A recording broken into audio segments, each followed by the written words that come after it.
Hey guys, have you ever noticed that the people with the loudest voices, the ones who brag, threaten, and demand attention, almost never hold true power? That's because real power doesn't shout. Real power doesn't beg to be seen. Real power moves in silence, builds in restraint, and strikes when no one is ready. The world has been feeding you a lie that dominance is loud. But the truth, the ones who control the game rarely announce themselves. Look around every room, every workplace, every relationship is a game of power. Some play it openly, some play it quietly, but it's always there. And here's the part no one tells you: the people who win aren't always the smartest, the strongest, or even the most talented. They're the ones who understand human nature, who move like water, who follow timeless principles the masses overlook. If you ignore these rules, you will keep losing. If you master them, the game bends to you. Over the next 2 hours, you'll discover the 21 rules for absolute power. Not tricks, not quick fixes, but ancient, proven principles rooted in Stoic wisdom, rules that emperors, generals, and modern leaders have used to rise above the rest. Each rule is a weapon. Each reflection is a shield. And when you absorb them, you won't just play the game of power, you'll control it. So, before you get comfortable, take a moment to like the video and subscribe, but only if you genuinely enjoy what I do here. Now, dim the lights and let's ease into tonight's journey together. Rule 1. Let them underestimate you. Strength grows in silence. The underestimated walk freely. We live in a world that pressures us to prove ourselves constantly. We rush to explain. We fight to be seen. We overshare in meetings, overpost online, and overreact when someone doesn't recognize what we're capable of. But here's the truth: when you're always performing, always trying to win every room, you give away your power. The very need to prove yourself shows them where you're vulnerable. It shows them your buttons. And most people, they can't help but push those buttons. The Stoics knew better. Marcus Aurelius once wrote, "The best revenge is to be unlike your enemy." Meaning, you don't need to mirror the noise of the crowd. You don't need to bark louder or flash brighter. You can sit still, quiet, unmoved, and in doing so, let them misjudge you. Because that misjudgment, that's your secret weapon. Let them think they've read you when they've only skimmed the cover. Let them think they've figured you out when they've only seen your disguise. There is something magnetically powerful about the person who doesn't react, doesn't explain, and doesn't rush to correct the narrative. Power doesn't need to announce itself. The truth is, when you stop trying to be the smartest person in the room, you free yourself from the exhausting performance of always needing to be on. And something strange happens. Other people start to relax. They stop hiding their tactics. They show their cards. They assume you're not a threat. And in that assumption, they open up every opportunity you need. Seneca said, "He who is brave is free." And the bravery he spoke of wasn't the kind that roars. It was the kind that waits. It takes guts to let people get it wrong about you, to let your ego sit in the back seat, to allow misjudgment not as a wound, but as a tactic. But that's the long game. The ones who rise the highest, whether in business, leadership, or life, are rarely the ones making the most noise. They are the ones collecting quiet wins, watching patterns, preparing. And when the moment arrives, they move so cleanly, so decisively that no one even remembers doubting them. That's not luck. That's discipline. That's design. Free yourself from unnecessary battles. Here's what they don't tell you when you're constantly trying to prove yourself. You waste your energy defending small things that don't matter. You react to every critique. You fight every petty jab. But when you allow people to underestimate you, you free yourself from that chaos. You walk lightly. You choose your battles. And most importantly, you reserve your strength for the moments that actually move the needle. You create a space, a buffer between what they think you are and who you really are. And in that space, you become untouchable. Know yourself and you won't need their applause. Aristotle once said, "Knowing yourself is the beginning of all wisdom." And when you know what you're truly capable of, you don't need applause to confirm it. You stop chasing validation. You stop explaining. You stop shrinking your mission into something they can digest, because your strength isn't up for debate. When you have that level of inner clarity, the silence of being overlooked doesn't feel like punishment. It feels like peace. Let others get loud. Let them puff their chests. Let them wear their insecurity as armor. And while they fight for attention, you sit, watch, wait, and they will slip. They always do. People reveal themselves when they feel superior. Here's something most people never learn. When others think you're weak, they start talking too much.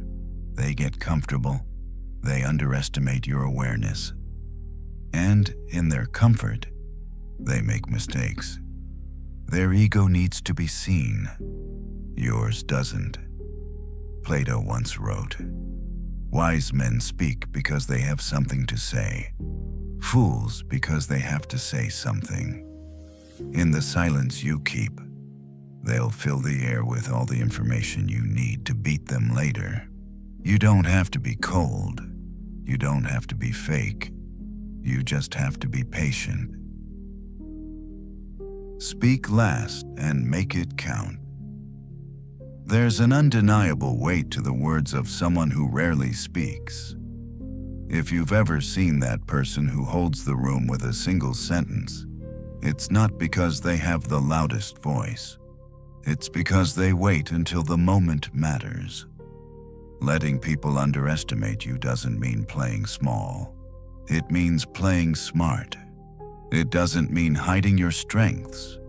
It means revealing them strategically at the precise moment their impact will be most unforgettable. In the end, choose your moment. You don't need to win every round to win the fight.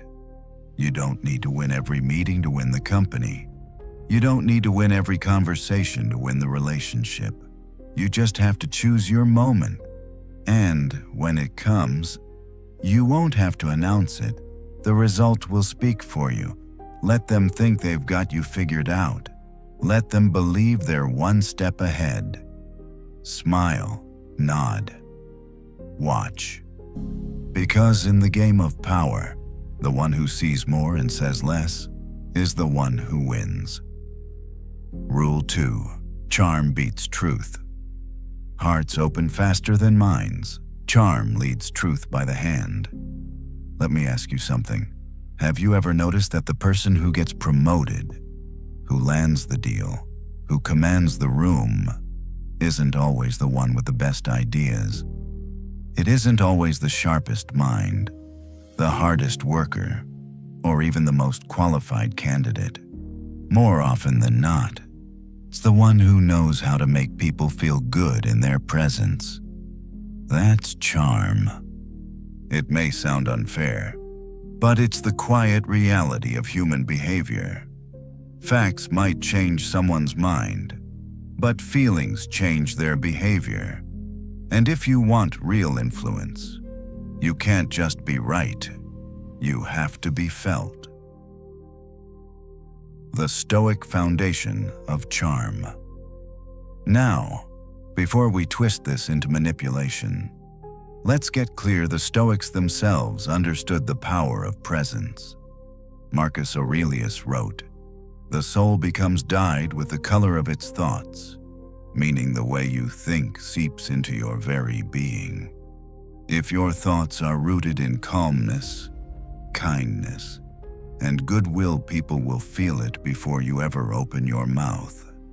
That's real charm, not the empty performance of flattery or fake smiles, but the quiet magnetism that comes from a disciplined inner life. Stoicism doesn't reject influence. It warns against using it carelessly. When your charm is anchored in virtue, it doesn't corrupt, it builds. Why people follow charm?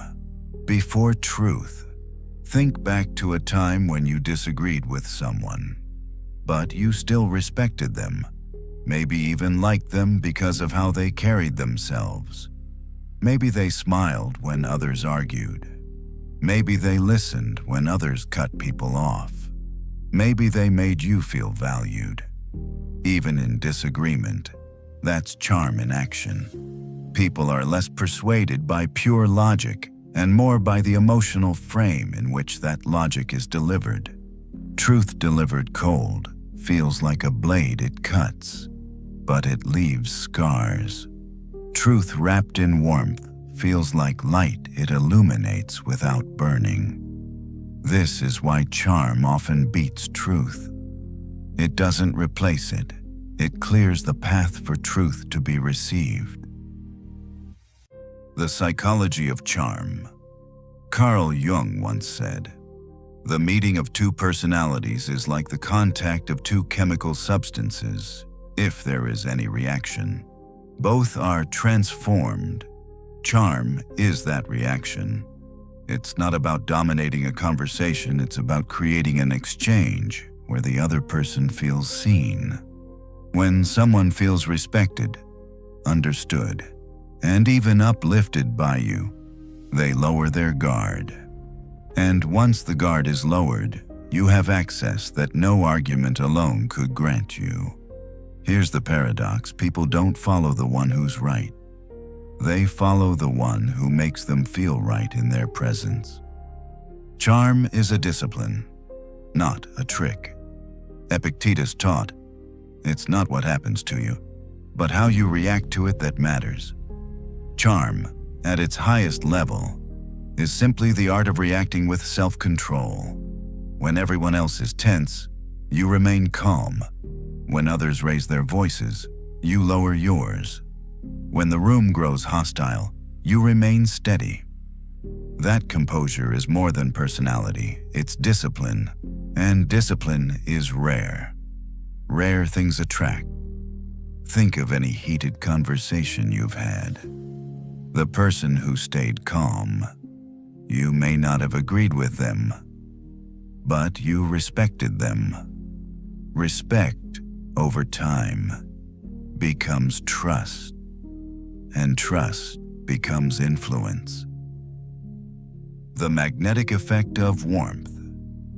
Let's get practical. Charm is not about flattery or playing dumb.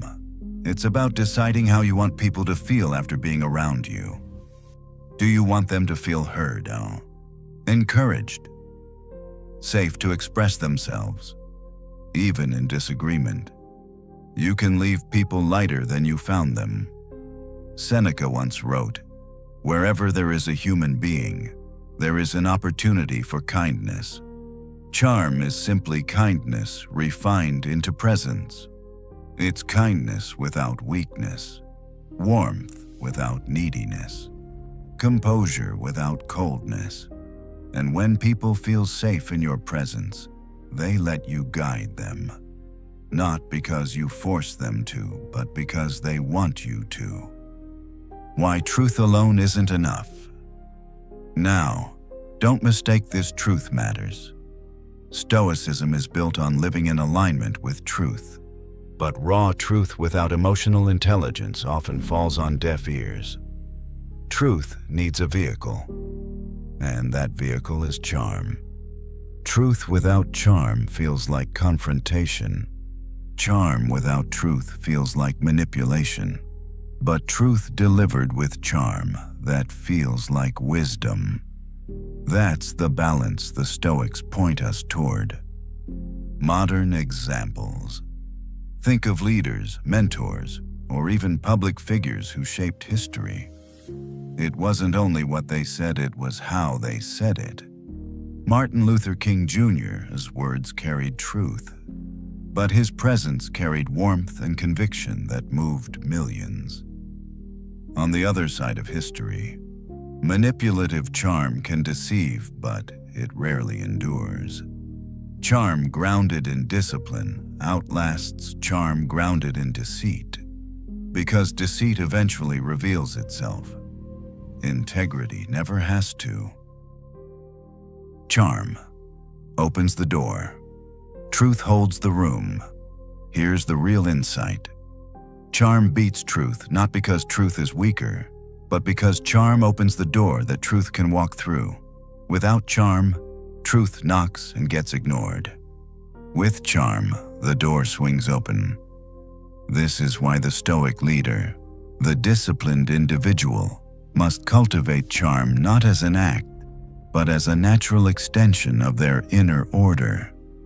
When your presence itself is steady, kind, and confident, people will trust you with their ears long before they trust you with their minds. The Stoics' charm.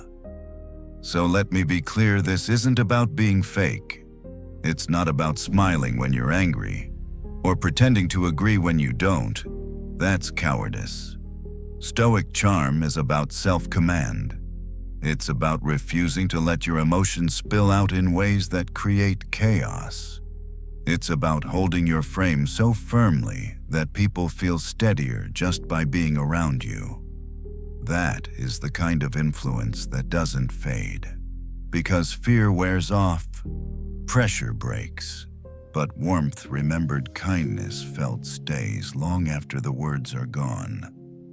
In the end, charm doesn't replace truth, it carries it.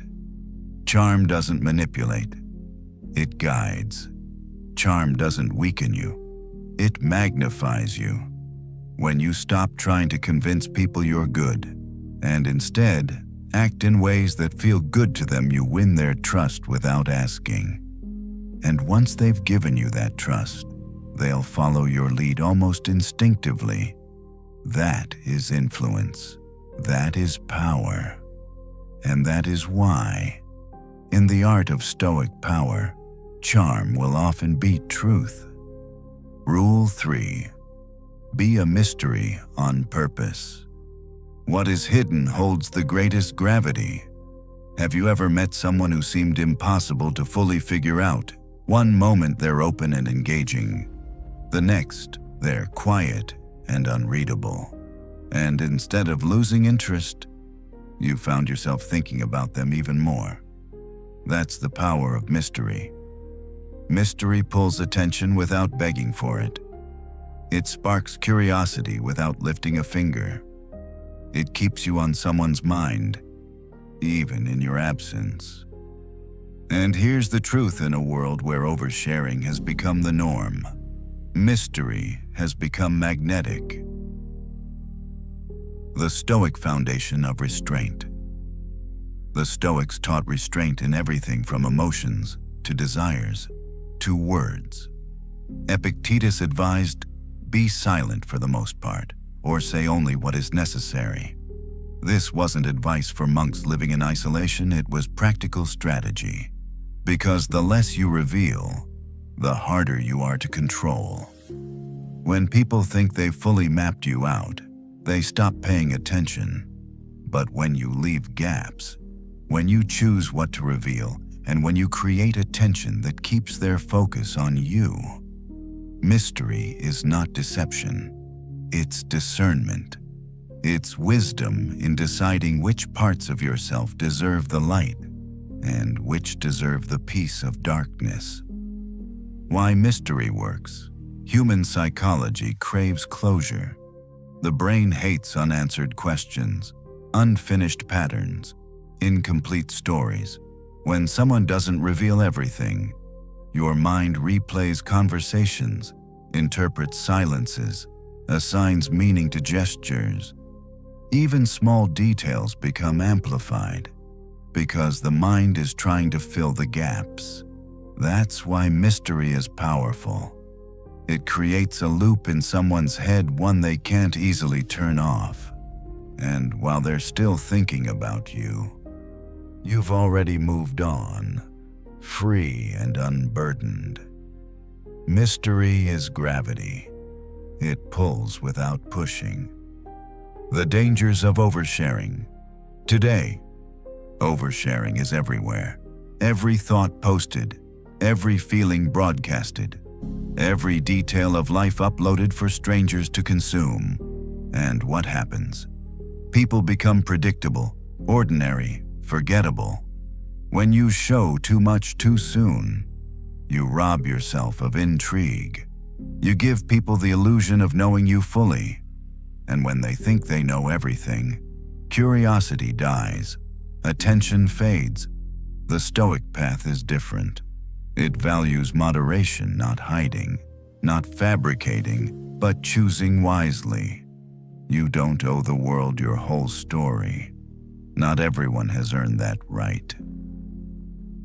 The rhythm of presence and absence. Think of mystery like music. Notes alone are not enough. It's the pauses between them, the silence that gives shape to the sound. Your life, your presence, works the same way. Sometimes you step forward boldly. Sometimes you step back into quiet.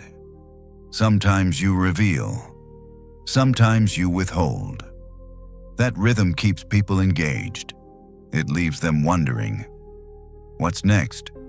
What are they thinking? Why did they pause? Leaders, thinkers, artists, the ones who endure understand this rhythm. They don't flood the world with constant explanations. They leave space, and in that space, intrigue grows. The psychological edge of being unreadable. When you're unpredictable, people can't plan against you. When they can't label you, they can't control you. This unreadability gives you freedom. Marcus Aurelius reminded himself daily that life is unpredictable, that rigidity is the enemy of survival. In the same way, being unreadable keeps you fluid. One day warm, another day reserved. Always grounded in your values, but never entirely predictable in expression. This doesn't mean inconsistency in your principles. Your integrity must remain steady. But your expression, the amount of yourself you reveal, can shift like the tide. That shift is what keeps people engaged. Mystery builds respect. Here's the irony: the more accessible you are, the less people value your presence. The harder you are to fully grasp, the more people respect the little they do receive. It's scarcity. What's rare feels valuable. What's common feels disposable. This is why mystery often commands more respect than exposure. When people can't fully pin you down, they tread more carefully. They approach with more consideration. They speak of you with more weight. And that respect, that's influence. That's practical ways to cultivate mystery. Pause before answering. Silence forces people to sit with curiosity. 2. Don't explain everything. Not every thought needs to be shared. 3. Step back occasionally. Let absence sharpen your presence. 4. Share selectively. Give glimpses, not the whole story. 5. Resist the urge to fill silence. Let others reveal themselves while you observe. Mystery doesn't mean being cold. It means being intentional. It's not about playing games. It's about playing wisely. Mystery protects your peace. Not everyone deserves full access to you. Not everyone should carry the details of your struggles, dreams, or strategies. Mystery isn't just about influence, it's about protection. By holding back, you protect your inner life. You keep sacred the parts of you that only the trusted should see. You shield yourself from judgment, from gossip, from being prematurely boxed in by others. Mystery gives you freedom to grow in private, to change direction without explanation, to rise without warning. The Stoic call to restraint Seneca once wrote, "It is a rough road that leads to the heights of greatness." Part of that rough road is learning restraint, the discipline of not revealing everything, even when your ego craves it. The temptation to explain yourself, to prove yourself, to spill your story is strong. But greatness often requires patience. It requires leaving some chapters unread until the right moment. The Stoics understood what you withhold matters as much as what you give. In the end, mystery is power. Mystery is gravity. Mystery is freedom. It doesn't mean being fake. It doesn't mean being dishonest. It means choosing with wisdom, revealing enough to connect, but never so much that you lose your intrigue. Because once people feel they've completely figured you out, they stop investing in you.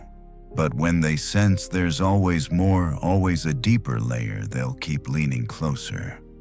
And in that leaning, in that curiosity, you hold a power that exposure could never buy. So don't be an open book. Be a story worth reading slowly. Let them wonder. Let them question. Let them return for another glimpse. Because the less they know for certain, the more they'll keep coming back. Rule 4. Show results. Hide the process. Let the fruit be seen, not the roots that bore it. Think about some of the most impactful people you've admired, the innovators, the builders, the leaders. Notice how often they seem to appear out of nowhere with something undeniable. You didn't watch their struggles, their experiments, or their failures in real time. You only saw the finished product, the thing too strong to ignore. That's not an accident. That's strategy. In a world obsessed with broadcasting every step, posting every update, documenting every move, there is a quiet power in moving silently. True influence comes from keeping your methods guarded while letting your outcomes speak. The Stoic principle of action. Marcus Aurelius once wrote, "Waste no more time arguing about what a good man should be. Be one." The same principle applies here. Stop talking about what you're building. Start becoming the person who delivers. When you expose your process too early, you invite interference, you invite doubt, you invite sabotage. People begin to form expectations before you're ready. Some may even copy your ideas, undermine your efforts, or compete against a vision that hasn't yet matured. The Stoic way is different. Act in silence, prepare in private, and reveal only when the foundation is unshakable. The garden in the dark. Think of it like planting a seed. You don't dig it up every day to show your friends how it's growing. You let the roots form in darkness. You water it. You nurture it.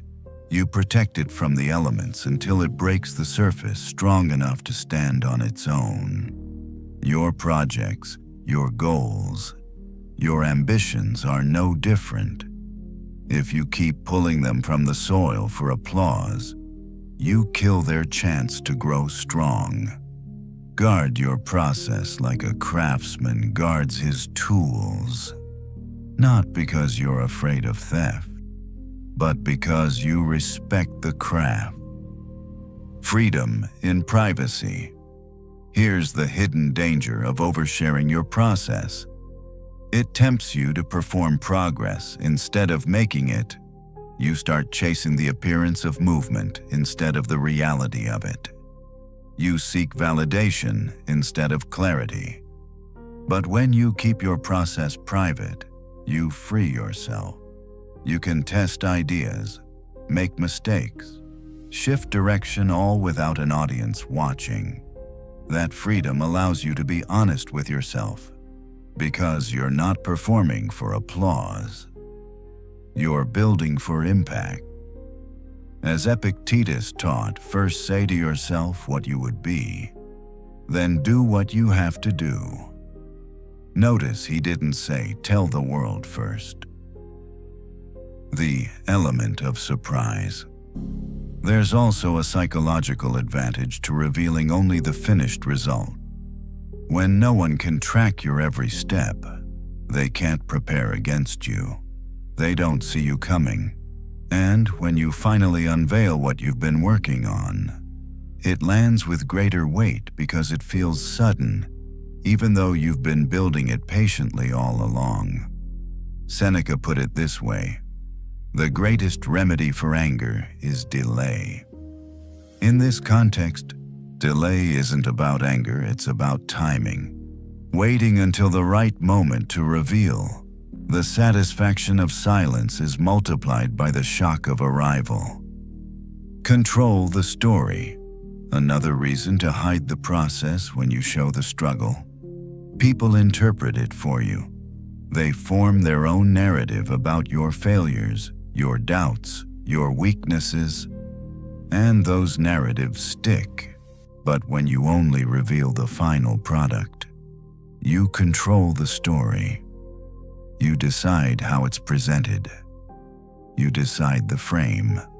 People see the strength without being distracted by the stumbles that shaped it. This doesn't mean pretending you never faced obstacles.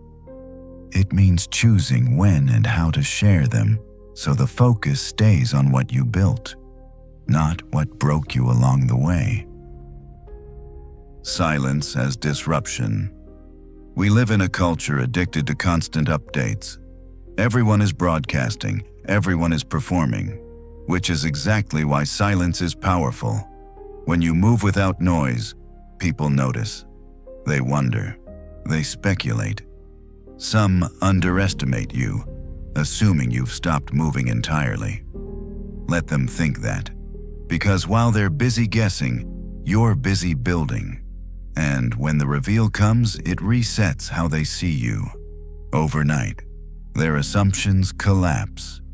Suddenly, the quiet one isn't so quiet anymore.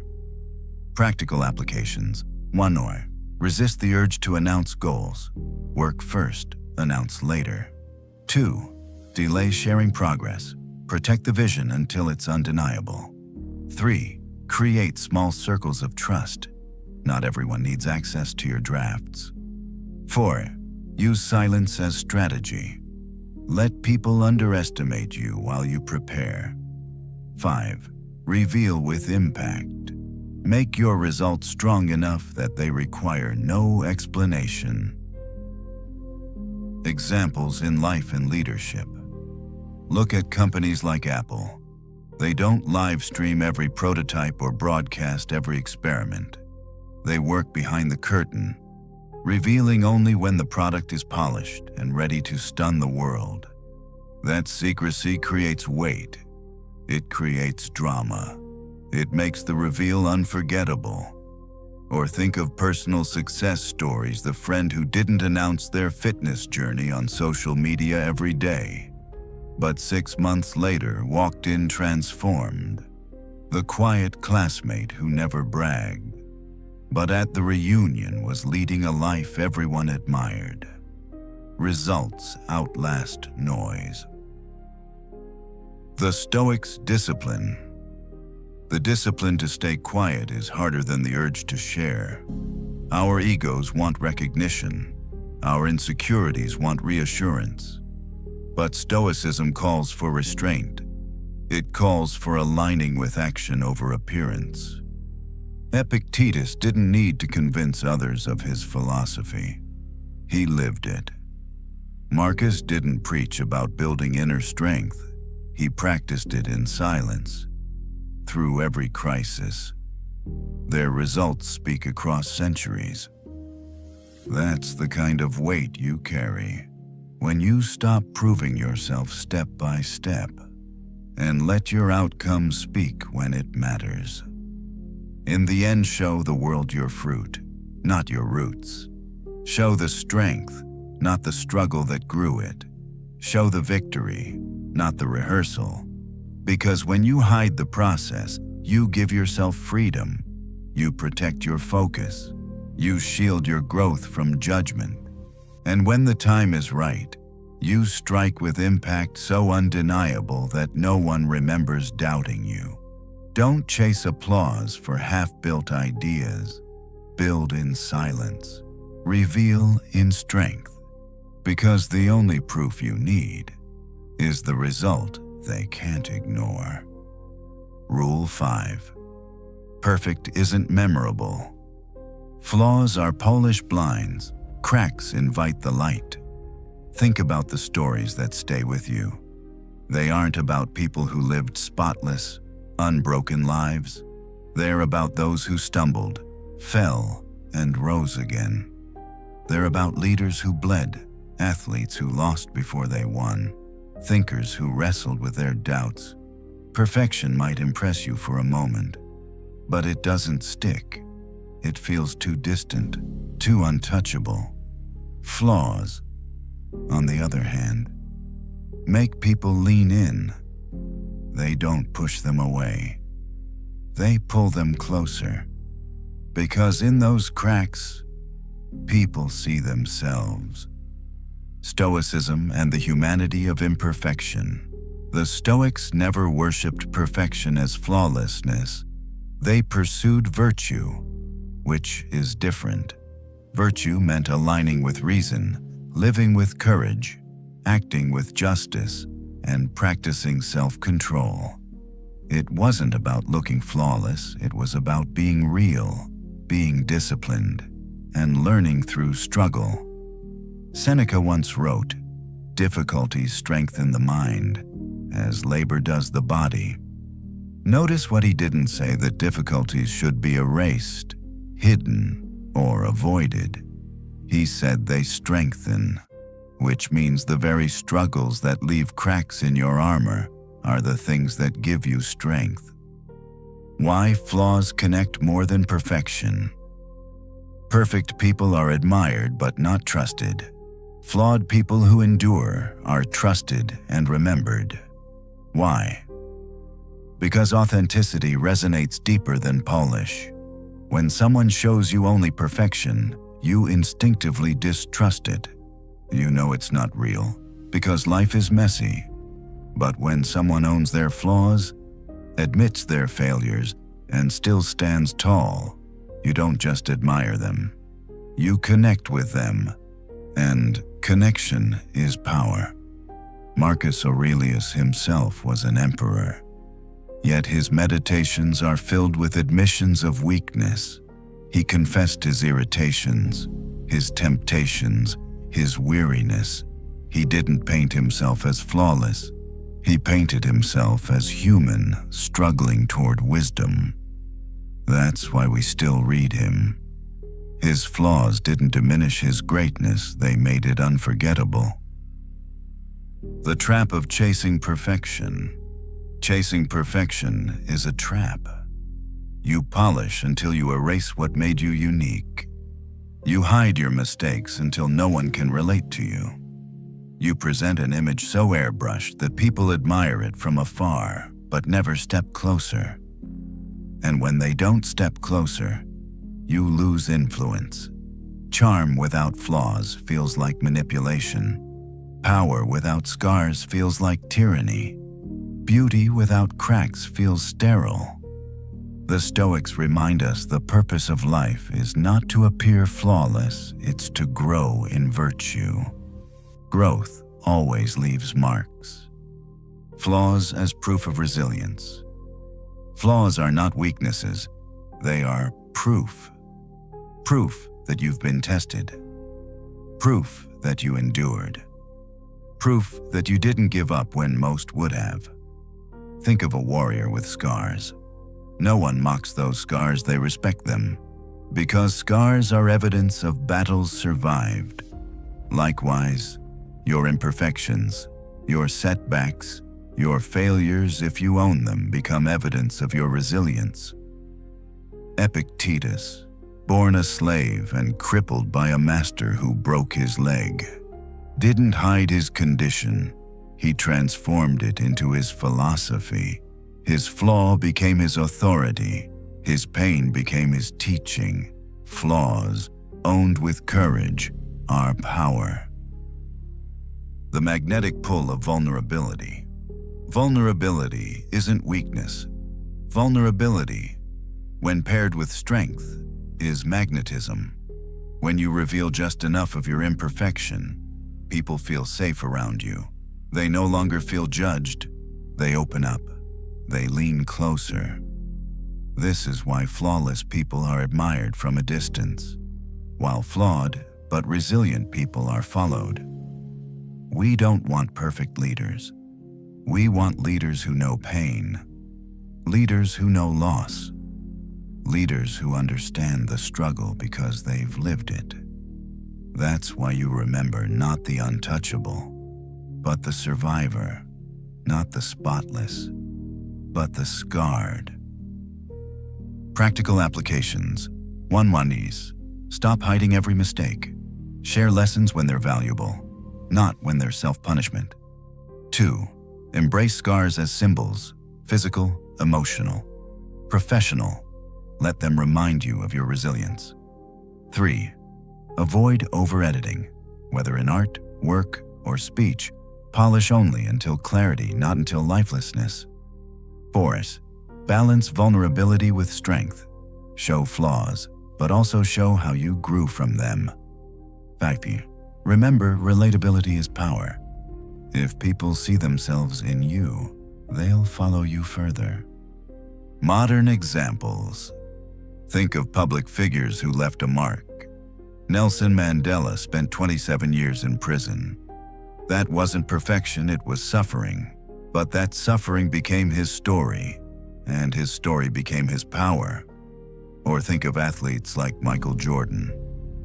His iconic speech wasn't about his victories. It was about how many times he missed the shot, failed, and lost. And those failures became the bedrock of his greatness. Perfection is sterile. Flaws are the soil where greatness grows. Stoic courage in owning flaws. Seneca taught, "A gem cannot be polished without friction, nor a man perfected without trials." Notice the image polishing isn't about erasing what you are. It's about shaping through resistance. But even the most polished gem still has facets, still has edges, still has a story of pressure. That's you. Your flaws are not proof that you're broken. They are proof that you're becoming. They are the friction that sharpens your character. In the end, perfection fades. Flaws endure. Perfection dazzles. Flaws connect. Perfection isolates. Flaws unite. Don't be afraid to show the cracks. Don't erase the scars. Don't polish yourself until you disappear. Because in the cracks, the light gets in. In the flaws, the story lives. And in the scars, the respect begins. The world doesn't need another untouchable image. It needs real people who've been through fire and come out stronger. So stop trying to be perfect. Be resilient. Be human. Be unforgettable. Because no one remembers the flawless statue. They remember the cracked one that still stands. Rule 6. Speak less than you want to. The tongue weakens. Silence sharpens. Think about the last heated conversation you had. Chances are the person who said the least had the most power. They weren't scrambling to defend themselves. They weren't throwing words into the fire. They were listening, watching, measuring. And when they finally spoke, every word cut like a blade. That's the Stoic way. Power doesn't belong to the loudest voice in the room. It belongs to the one who controls when and how they use their voice. The Stoic command of silence. Marcus Aurelius reminded himself, "If it is not true, do not say it. If it is not useful, do not say it." Notice the radical simplicity of that. How much of what we say is not true? How much of what we say isn't useful? And yet, our egos push us to fill silence. We talk to be heard, to prove, to justify, but all the while, every unnecessary word drains our influence. The Stoics practiced silence as discipline, not because they had nothing to say, but because they knew silence forces others to reveal themselves. Why less is more? When you speak less, you shift the weight of attention. People lean in to catch your words. They measure them more carefully. They remember them longer. But when you flood the air with constant chatter, your words become like background noise, easy to tune out, easy to dismiss. Epictetus once said, "We have 2 ears and 1 mouth so that we can listen twice as much as we speak." It wasn't just a call for humility, it was strategy. Listening reveals more than speaking ever could. And silence sharpens your awareness in ways constant speech never can. The trap of talking too much. Most people talk because silence makes them uncomfortable. They fear being misunderstood. They fear being forgotten. They fear seeming weak. But here's the paradox: the more you talk, the weaker you look. Every extra word increases the chance of contradiction, of error, of exposing your insecurity. The person who speaks less appears stronger, not because they know everything, but because they don't feel the need to explain everything. Think of the negotiator who stays quiet while the other side rambles themselves into revealing their hand. Think of the leader who lets the team debate endlessly, then calmly delivers the final word. That is control. That is restraint. That is power. Silence as a weapon. Silence unsettles people. It makes them restless. They project their own fears into it. They start wondering, what are they thinking? Did I say too much? Do they disagree that discomfort works in your favor? Silence forces others to show their cards, to reveal their insecurities, to scramble for validation. Meanwhile, you sit steady, watching, gathering, deciding. A single silence can be more powerful than 1,000 words. Practical applications. 1. Unscrew or pause before responding. Even a few seconds of silence creates weight. 2. Answer with fewer words. Precision carries more force than rambling. 3. Use silence to disarm. Let others over-explain while you conserve. 4. Break silence only for impact. Make your words count. 5. Listen more than you speak. People reveal everything when given space. Historical and modern examples. Think of Abraham Lincoln. He was known for his long silences before speaking. His pauses forced people to wait, to lean forward, to prepare for something worth hearing. And when he finally spoke, the words carried authority beyond their syllables. Or think of Warren Buffett in business meetings. He's not the one filling the room with endless explanations. He listens quietly until he drops a sentence that reshapes the entire discussion. Those who master silence don't need to fight for attention. Attention comes to them. The Stoic battle with ego. The hardest part about speaking less is silencing your ego. Your ego wants to defend itself. It wants to prove it's right. It wants to be admired. But every time you give in to that impulse, you drain your authority. Seneca warned, "It is quality rather than quantity that matters." This doesn't just apply to possessions. It applies to words. A few words of wisdom outweigh hours of noise. The Stoics fought daily battles against the ego's need to display itself. And they knew the one who controls their tongue controls their fate. The calm in conflict. Speaking less is especially powerful in conflict. When someone tries to provoke you, your silence unsettles them. They expect reaction. They feed off retaliation. But when you don't give it, their energy collapses. Marcus Aurelius practiced this relentlessly. Surrounded by political intrigue, enemies, and constant provocation, he wrote in his journals not for the public, but for himself to remind himself that silence was strength. His calm wasn't weakness. It was his shield. Words as currency. Think of words as currency. The more you flood the market, the less valuable each one becomes.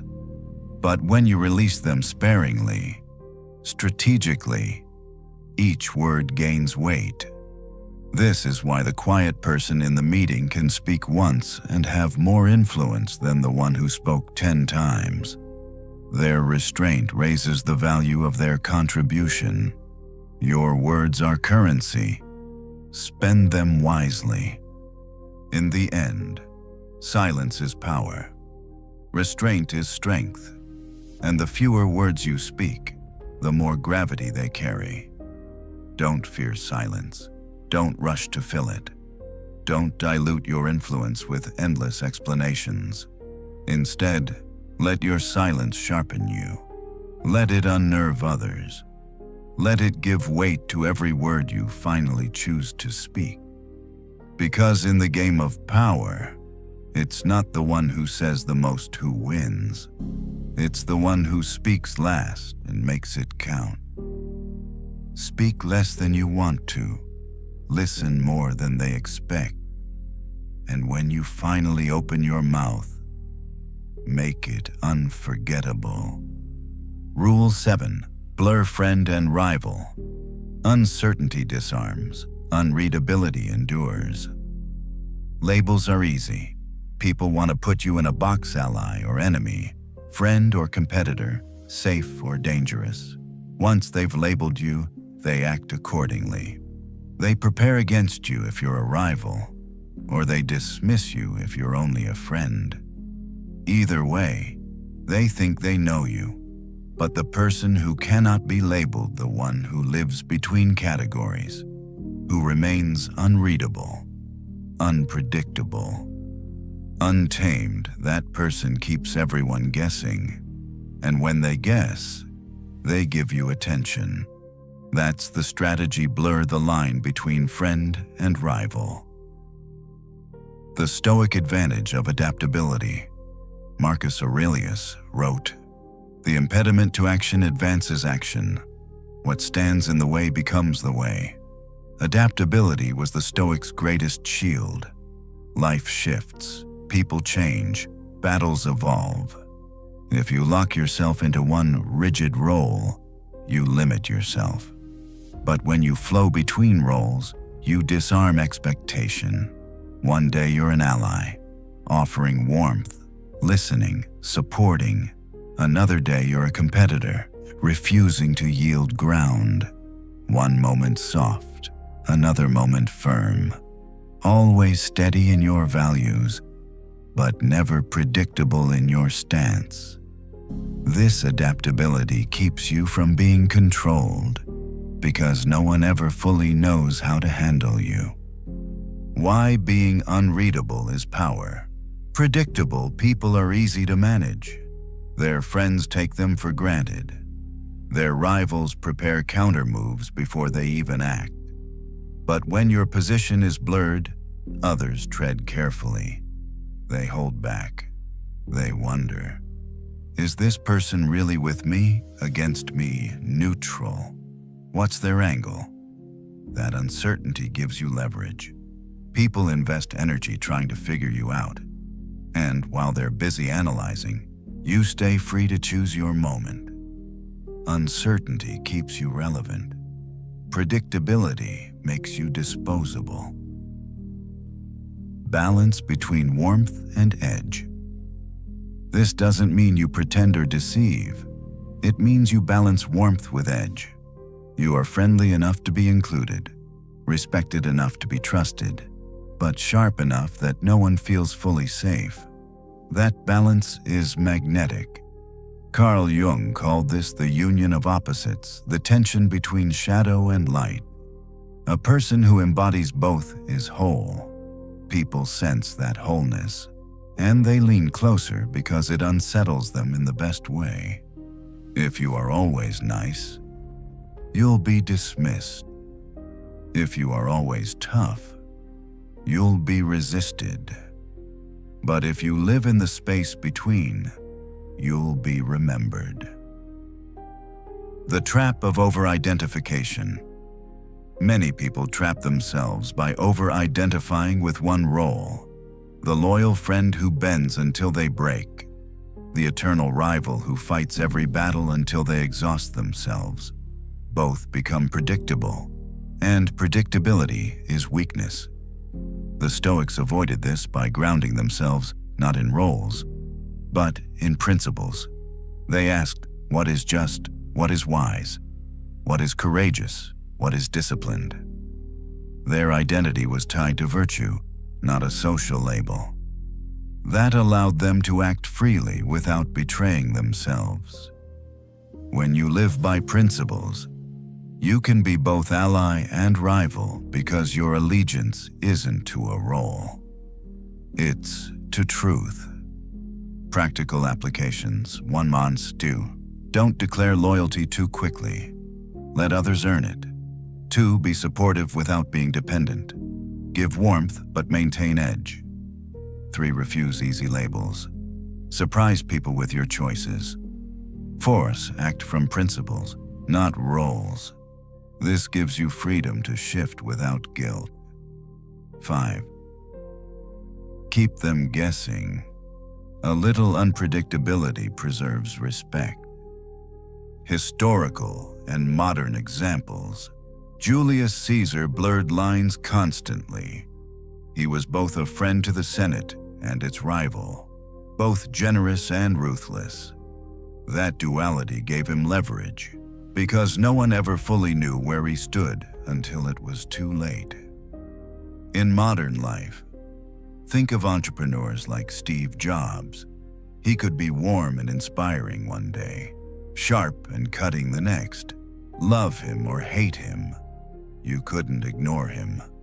That tension made people respect him more deeply than if he had been predictable. The psychological effect of duality. Humans crave certainty. When someone doesn't fit neatly into a box, it unsettles them. They think about it more. They analyze it more. They stay alert around you. That's the effect of blurring friend and rival. You stay in their mind. You never fade into the background. And in influence, staying in their mind is half the battle.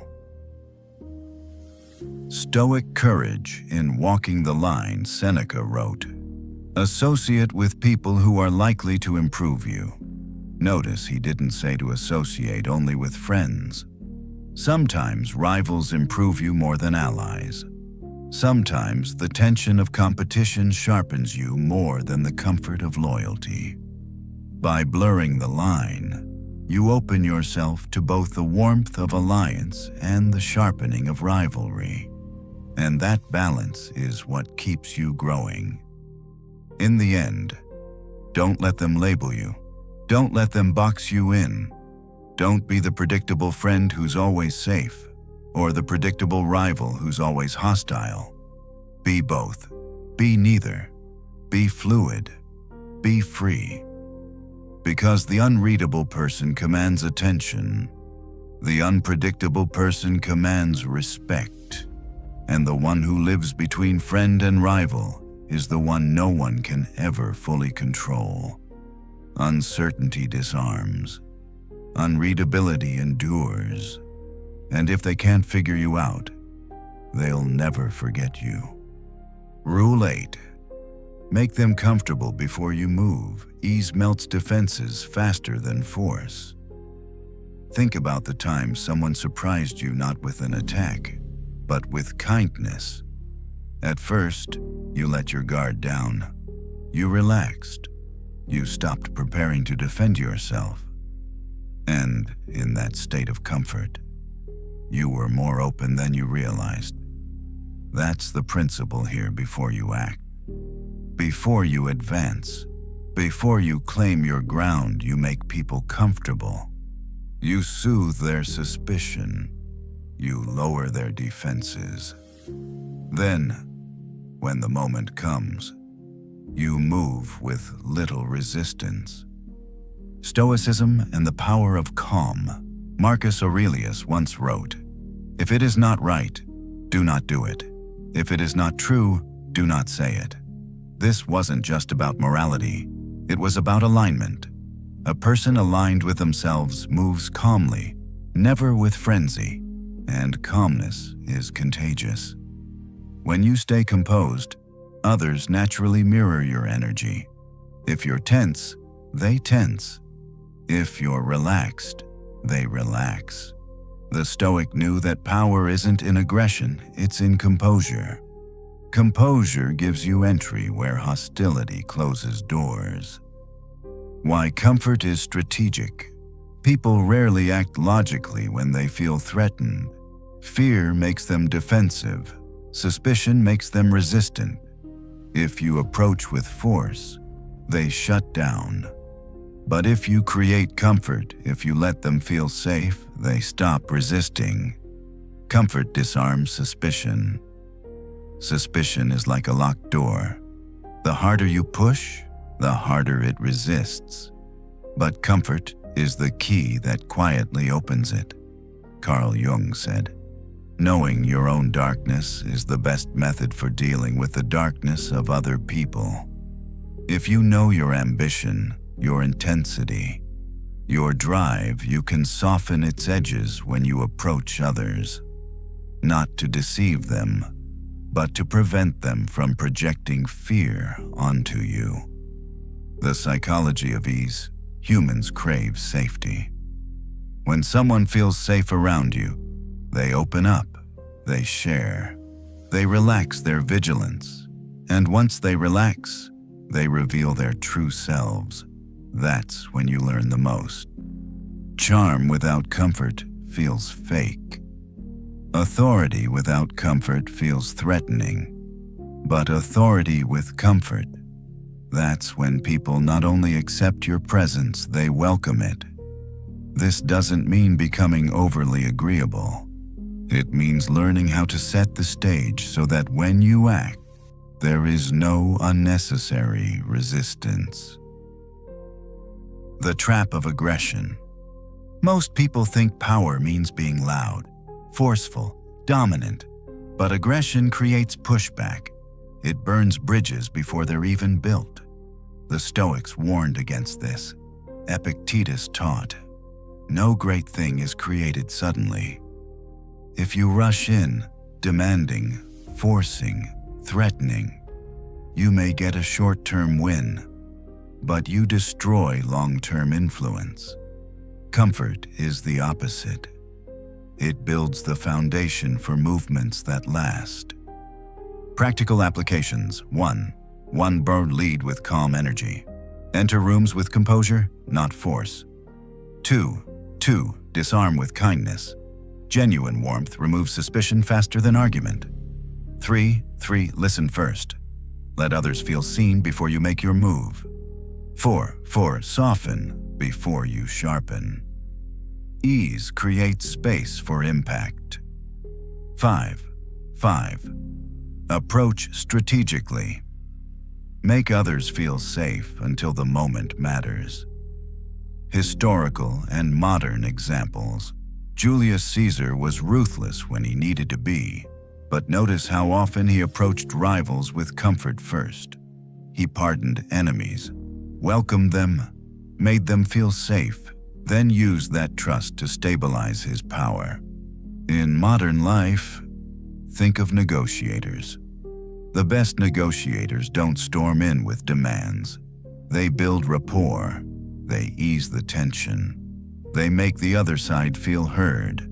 And only once comfort is established do they press for what they want. Even in everyday situations, job interviews, first meetings, difficult conversations, comfort is the secret weapon. It lowers defenses before you even ask for anything. The duality of comfort and power. Comfort without strength leads to being walked over. Strength without comfort leads to being resisted. But the union of both creates balance. The Stoics aimed for this balance. They didn't deny their authority, but they didn't wield it recklessly either. They entered with calm, so when they moved, others followed naturally. Why this matters now. Today, trust is scarce. Everyone is skeptical, defensive, wary of being used. That's why comfort is even more powerful now than in the past. When you can make people feel genuinely at ease, you stand out. You break through walls most can't. Comfort isn't weakness. Comfort is strategy. It's the art of softening the ground before planting the seed. It's the skill of calming the waters before crossing. In the end, force creates resistance. Comfort creates openness. Force burns bridges. Comfort builds doors. Force may get you through once. Comfort gets you invited back. Make people comfortable. Disarm their suspicion. Let them relax in your presence. Then, when the moment comes, move decisively. Because the strongest move is the one no one resists. And the surest way to that move is to make them comfortable before you make it. Rule 9. Create dependence. Then step back. Absence reveals necessity. Think about the last time someone left your life, maybe a mentor, a friend, or even a colleague. You didn't realize how much they did until they weren't there anymore. Their absence highlighted their value in a way their presence never could. That's the principle here to create true power. You don't just make yourself useful, you make yourself indispensable. And once dependence is formed, you step back. You let the void reveal what you truly meant. The Stoic foundation of value Epictetus taught, first learn the meaning of what you say, and then speak. The same applies to action. Don't just do things, do them with meaning. Build your reputation on clarity, on reliability, on doing the work others avoid or can't manage. That consistency makes people rely on you. Dependence isn't built overnight. It's the slow accumulation of trust. The repeated experience of someone realizing when this person is here, things are better. When they're not, things fall apart. That's when influence takes root. Why dependence is power. People can ignore charm. They can dismiss authority, but they can't dismiss necessity. If you become the one who carries the weight, others can't. you become part of the structure itself. And when that structure goes missing, the cracks appear instantly. That's why stepping back is critical. It reminds people not just of your presence, but of what your presence prevents.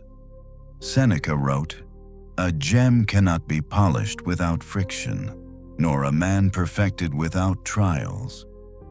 In the same way, relationships and systems aren't revealed in times of ease. They're revealed in absence. Absence tests dependence. The psychology of absence. Humans often take consistency for granted. They get used to your reliability, your wisdom, your effort. But the moment it's gone, they feel the vacuum. They scramble.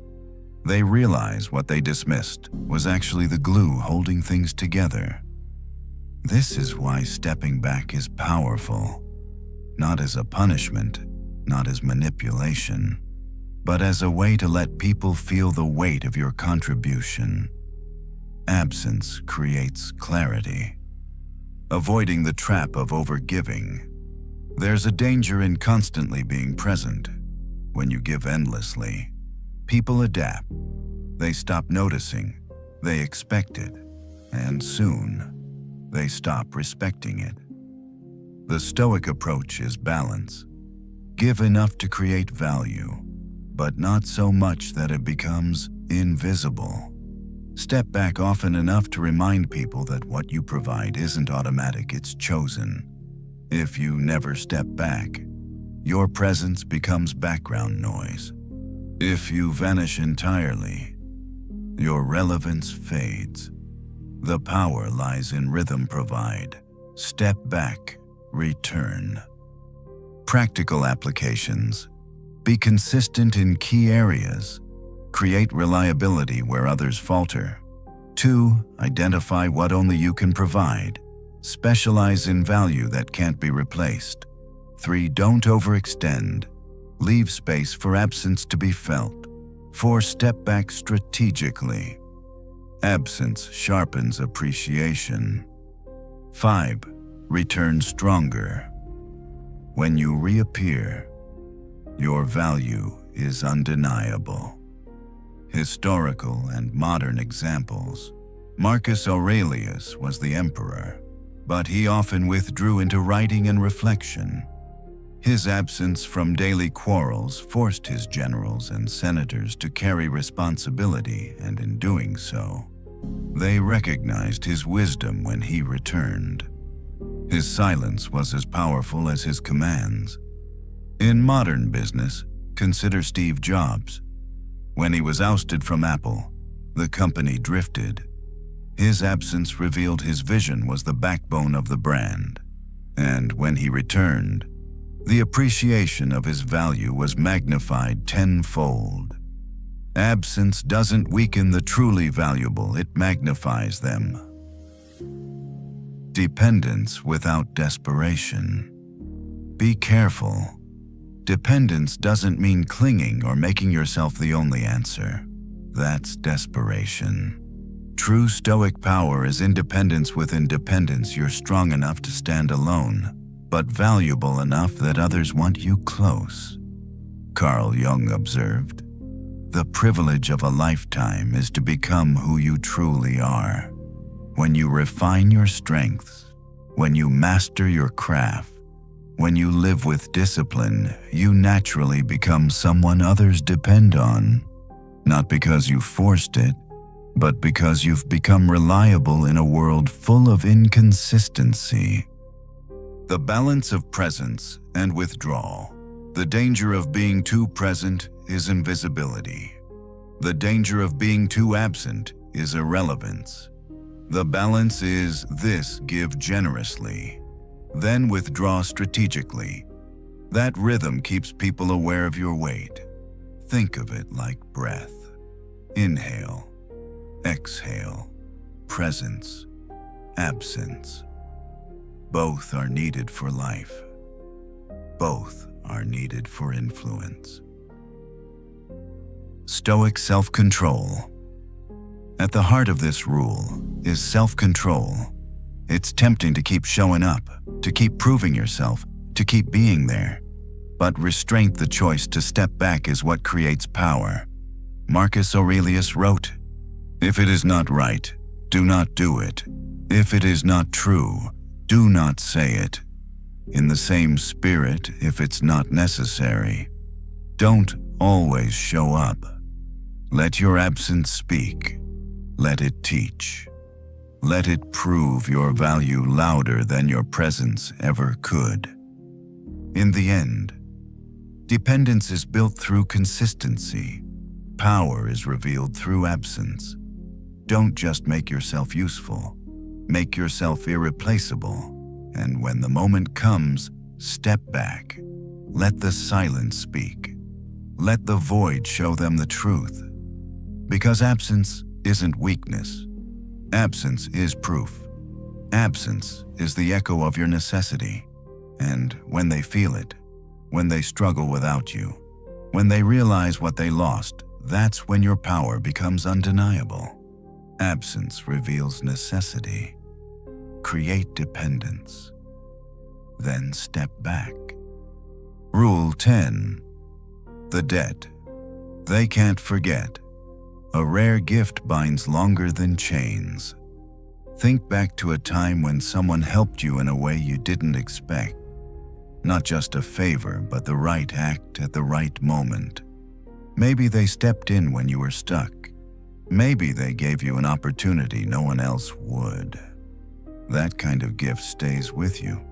It lives inside you like an imprint. This is the kind of debt that cannot be erased. Not because it was demanded, but because it was unforgettable. Power isn't always about pressure or control. Sometimes it's about generosity so well-timed, so rare that it permanently shifts the relationship. The Stoic foundation of true giving, Seneca wrote, "A gift consists not in what is done or given, but in the intention of the giver. That's the secret." True power in giving isn't about the size of the act, it's about the spirit. If you give expecting applause, repayment, or leverage, the gift dies.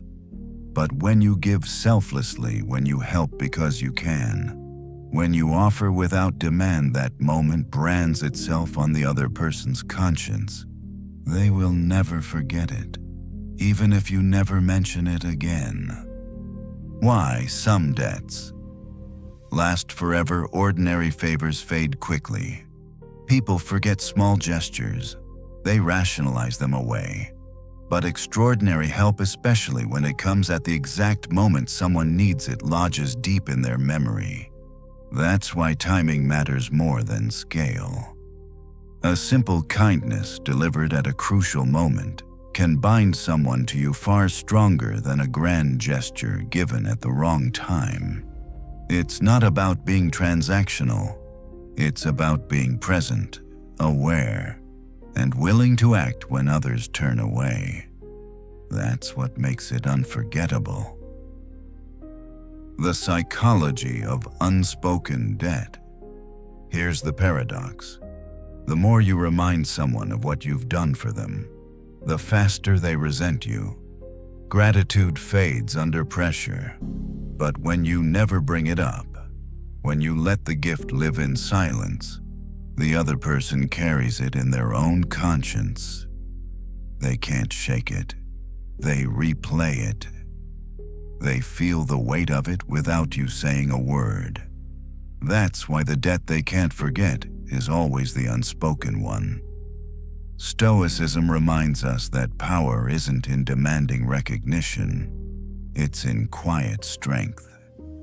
If your act was real, it will echo on its own. Practical applications. 1. Give without announcing. Don't broadcast your generosity. 2. Choose timing over scale. A small gesture at the right time outweighs a large one at the wrong time. 3. Never demand repayment. Let gratitude live on its own. 4. Step in when others step back. Help when it's hardest, not easiest. 5. Trust the echo. Real gifts don't need reminders. Historical and modern examples. Marcus Aurelius often pardoned his enemies. To many, that mercy became a lifelong debt. They knew he could have destroyed them, but instead he gave them back their freedom. That act of restraint bound them more deeply than punishment ever could. In modern life, think of mentorship. The boss who gave someone their first chance, the teacher who believed in a struggling student, the friend who showed up when everyone else disappeared. These people leave marks that last for decades. The size of the act is irrelevant. The memory of it is everything. The trap of manipulative giving. Not all giving is powerful. Some people give with strings attached, waiting to cash in their favor. But this isn't influence, it's manipulation. And manipulation rots over time. The Stoic way is different. Give without attachment. Help because it is right. If it truly mattered, the memory itself will do the work. That's the paradox by expecting nothing. You gain everything. Seneca warned. He who gives quickly gives twice. Give quickly, without hesitation, without calculating what you'll get back. That's the kind of giving that people never forget. The weight of conscience. Humans can dismiss advice. They can ignore rules. They can resist pressure, but they cannot escape their own conscience. When someone remembers what you did for them, it becomes part of their story. Even if they try to resist, that memory shapes how they treat you. It softens them. It binds them. It tilts the balance. The Stoics believed in aligning action with virtue, not with recognition.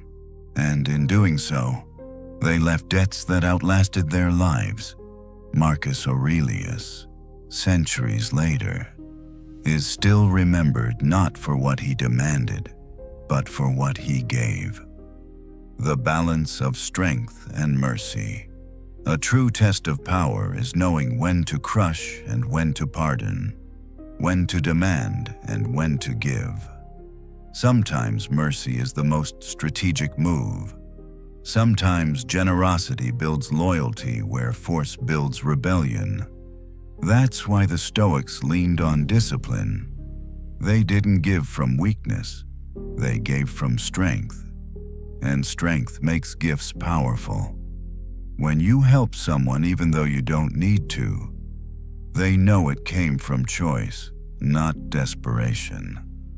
And choice leaves weight.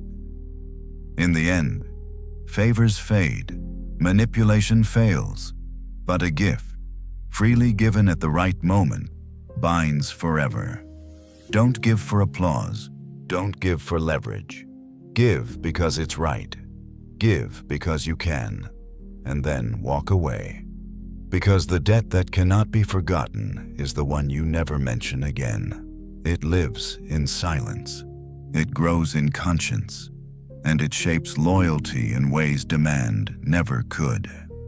A rare gift binds longer than chains. Give once. Step back. Let it echo. Rule 11. Let them compromise for you. When they bend once, they bend again. Power isn't always taken, it's often given. And one of the strongest forms of influence is when someone willingly compromises for you, not because you forced them, not because you demanded it, but because something about you, about the connection, about the moment made them step across their own boundary. Once they've done that, they've invested in you. And when people invest in you, they protect that investment. They'll bend again. The Stoic lens on compromise. Seneca wrote, "True friendship is to understand and to be understood." Understanding is the soil where compromise grows. People will compromise for someone they feel understands them, respects them, sees them. This isn't about manipulation. It's about building such a strong presence of trust and clarity that when the time comes, others are willing to stretch for you. The Stoics believed in alignment with virtue, not force. Influence gained through fear collapses the moment fear disappears. Influence gained through voluntary compromise, however, is resilient because it comes not from coercion, but from choice. Why compromise builds loyalty? Here's the paradox: when someone compromises for you, they justify it to themselves. They tell themselves, this person matters. This exception was worth it. They're different. And the human mind hates contradiction. Once someone has bent a rule, broken a pattern, or gone against their own standard for your sake, they'll reinforce that decision by valuing you more. They don't want to admit weakness, so they turn it into loyalty. It's not that you ask them to cross the line. It's that your presence made crossing it feel natural. The psychology of small concessions. Think of it like this: a friend tells you a secret they've never told anyone. In doing so, they've compromised their own wall of privacy. That single act binds them to you more deeply than years of casual friendship. Or in business, a colleague cuts you a deal they wouldn't normally offer. By bending their own policy, they tie themselves to you. Because once they've compromised, they're invested in keeping the relationship alive. This is why the small compromises matter. They are the gateway to deeper bonds. Avoiding manipulation. There's a fine line here. Forcing someone to compromise, pressuring them into it, or exploiting it, that's manipulation. And manipulation backfires.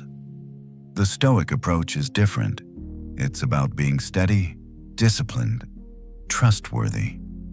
You create an environment where people want to compromise, not where they feel tricked into it. That difference is everything. Epictetus taught, if you want to improve, be content to be thought foolish and stupid. In other words, don't fight for appearances. Let your character do the work. When people sense that steadiness, they compromise naturally, not because you force them, but because they trust you enough to take the risk. Practical applications. 1. Build trust first. Compromise grows from respect, not demand. 2. Don't push. Let people offer small concessions freely. 3. Acknowledge without gloating. Subtle gratitude strengthens bonds. 4. Value the small bends. Even small compromises build loyalty. 5. Don't abuse it. Once trust is broken, compromise collapses forever. Historical and modern examples. Julius Caesar mastered this. Many of his rivals compromised for him not because he begged, but because he made them believe it was in their interest. Each compromise deepened their connection to him until they were too invested to turn back. In modern relationships, think of mentorship. A mentor might stay late, bend a rule, or go the extra mile for a student. That compromise doesn't just help in the moment, it bonds the two together in a way that outlasts the act itself. The same is true in business deals, partnerships, or even friendships. Every compromise creates a deeper tie. The power of voluntary bending. Humans resist control, but they embrace choice. That's why voluntary compromise is stronger than forced obedience. When someone chooses to bend for you, they validate the choice by reinforcing it with loyalty.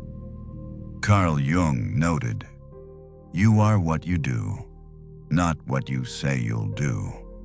When someone does something for you, even a small bend, it speaks louder than 1,000 promises.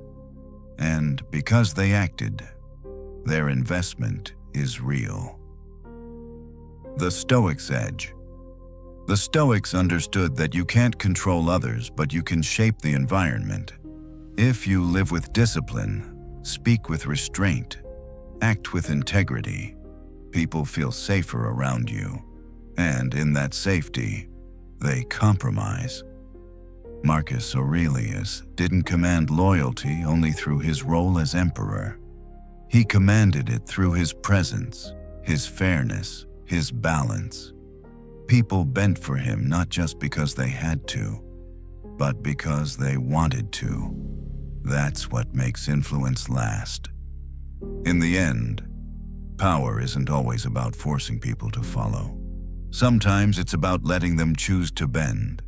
And once they've bent once, they'll bend again. Don't manipulate. Don't pressure. Don't demand. Instead, live with such steadiness, such presence, that compromise flows naturally. Because the moment someone compromises for you, they're no longer just protecting themselves, they're protecting the bond. When they bend once, they bend again. And every bend binds them closer. Rule 12. Break groups. From the inside, walls crumble from cracks, not hammers. Think about a fortress. From the outside, it looks impenetrable, thick walls, guarded gates, soldiers on the watch. But if cracks form inside, if doubt spreads, if loyalty falters, the fortress will fall without a single battering ram. That's how groups work. Teams, alliances, cliques, even friendships, they seem strong on the surface. But the real weakness is never in external attack. It's in internal doubt. If you want to weaken a group, you don't need to shout, fight, or confront. You simply plant the right seeds and let the group crumble from within. The Stoic strategy of influence Epictetus taught, we are disturbed not by things, but by the view which we take of them. Notice the wisdom here, it's not reality that destabilizes people, it's perception. The same is true for groups. You don't need to change the facts. You only need to shift perceptions, plant questions, and let their own doubts do the work. The Stoics weren't agitators by trade, but they understood human psychology. A group divided by suspicion is weaker than any group attacked head-on. Why groups break themselves? Most groups carry hidden fractures, conflicting agendas, unspoken rivalries, quiet resentments. On the surface, they unite, but underneath, those fractures wait for pressure. Introduce a question, a hint, a subtle observation, and suddenly, what was hidden comes to light. Members start second-guessing each other. Trust erodes. Conversations turn inward. And once doubt begins, it rarely stops. The group doesn't collapse because you tore it down. It collapses because you reminded them of the cracks already there. The psychology of suspicion. Suspicion is powerful because it spreads silently. Once a person begins to wonder about another's motives, everything they see becomes proof. Neutral actions are reinterpreted. Small mistakes are magnified. It's like dye dropped in water. It doesn't take much before the whole thing changes color. That's why suspicion is stronger than confrontation. Confrontation can be resisted. Suspicion cannot be unseen once planted. The trap of open attack. Most people, driven by ego, attack groups directly. They argue, criticize, challenge, or try to divide openly, but that only unites the group against a common enemy. The harder you push, the tighter they cling together. The Stoic way is more subtle. You don't fight the wall, you let it crumble from its own cracks. That's why restraint matters more than aggression. Marcus Aurelius reminded himself, the best way of avenging yourself is not to become like the wrongdoer. In this case, the best way to win is not to fight directly, but to allow perception to do the heavy lifting. Practical applications. 1. Reframe. Listen deeply. Groups often reveal their own cracks without prompting. 2. Ask questions. Don't make accusations.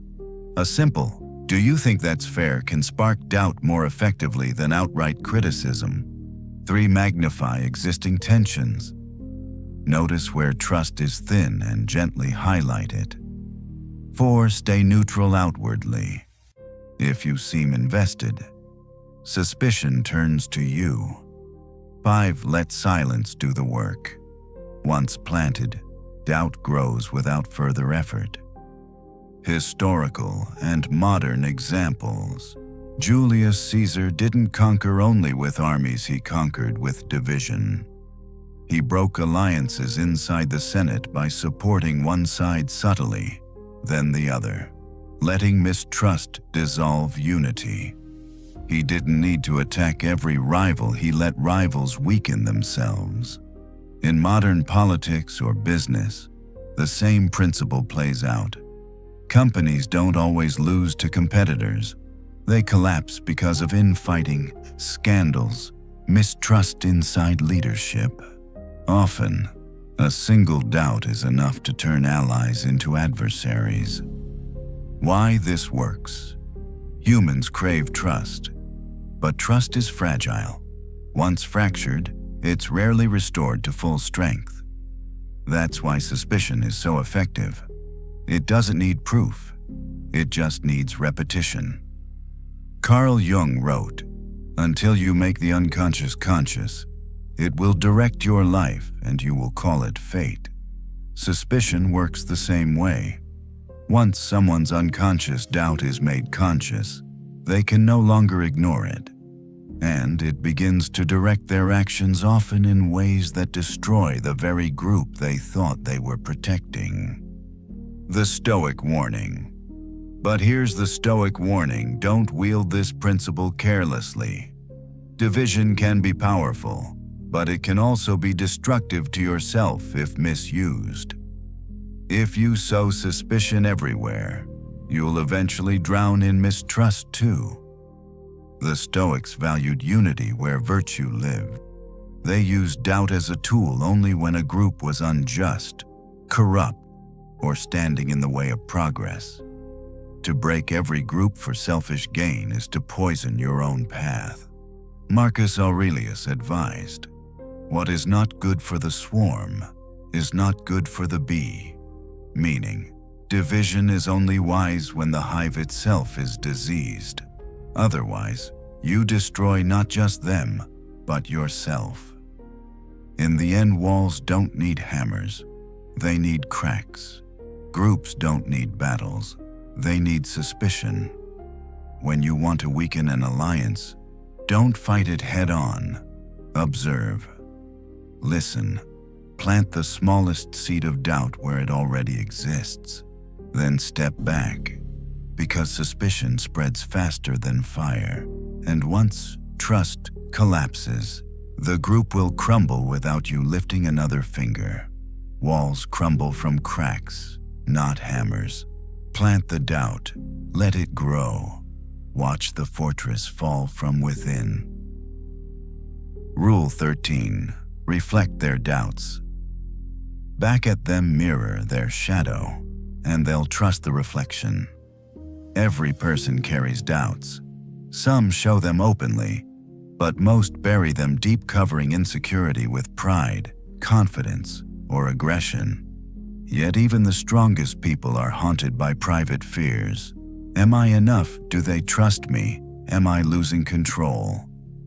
Here lies a powerful principle if you can reflect someone's doubts back to them, not to mock or expose, but to acknowledge gently. You create instant trust, because you've shown them what few dare to see: their shadow. The Stoic understanding of human weakness. The Stoics never pretended to be invincible. Marcus Aurelius admitted often in his meditations that he grew impatient, weary, tempted, and weak. He wrote not to hide his flaws, but to confront them. Epictetus said, "It is not events themselves that disturb us, but our judgments about them." In the same way, people aren't destroyed by their flaws, they're destroyed by their silence around them.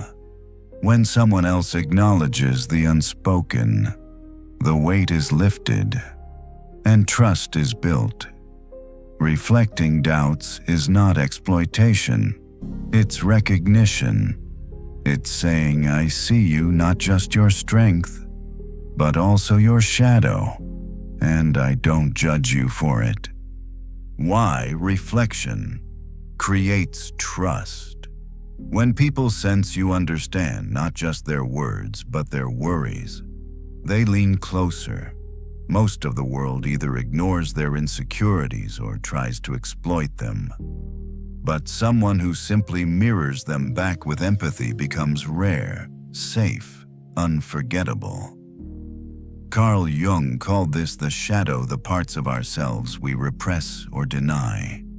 He said, "Until you make the unconscious conscious, it will direct your life and you will call it fate."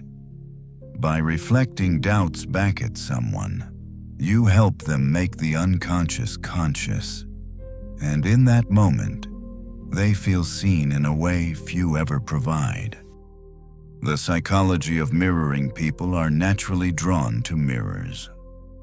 We trust those who reflect us, who show familiarity.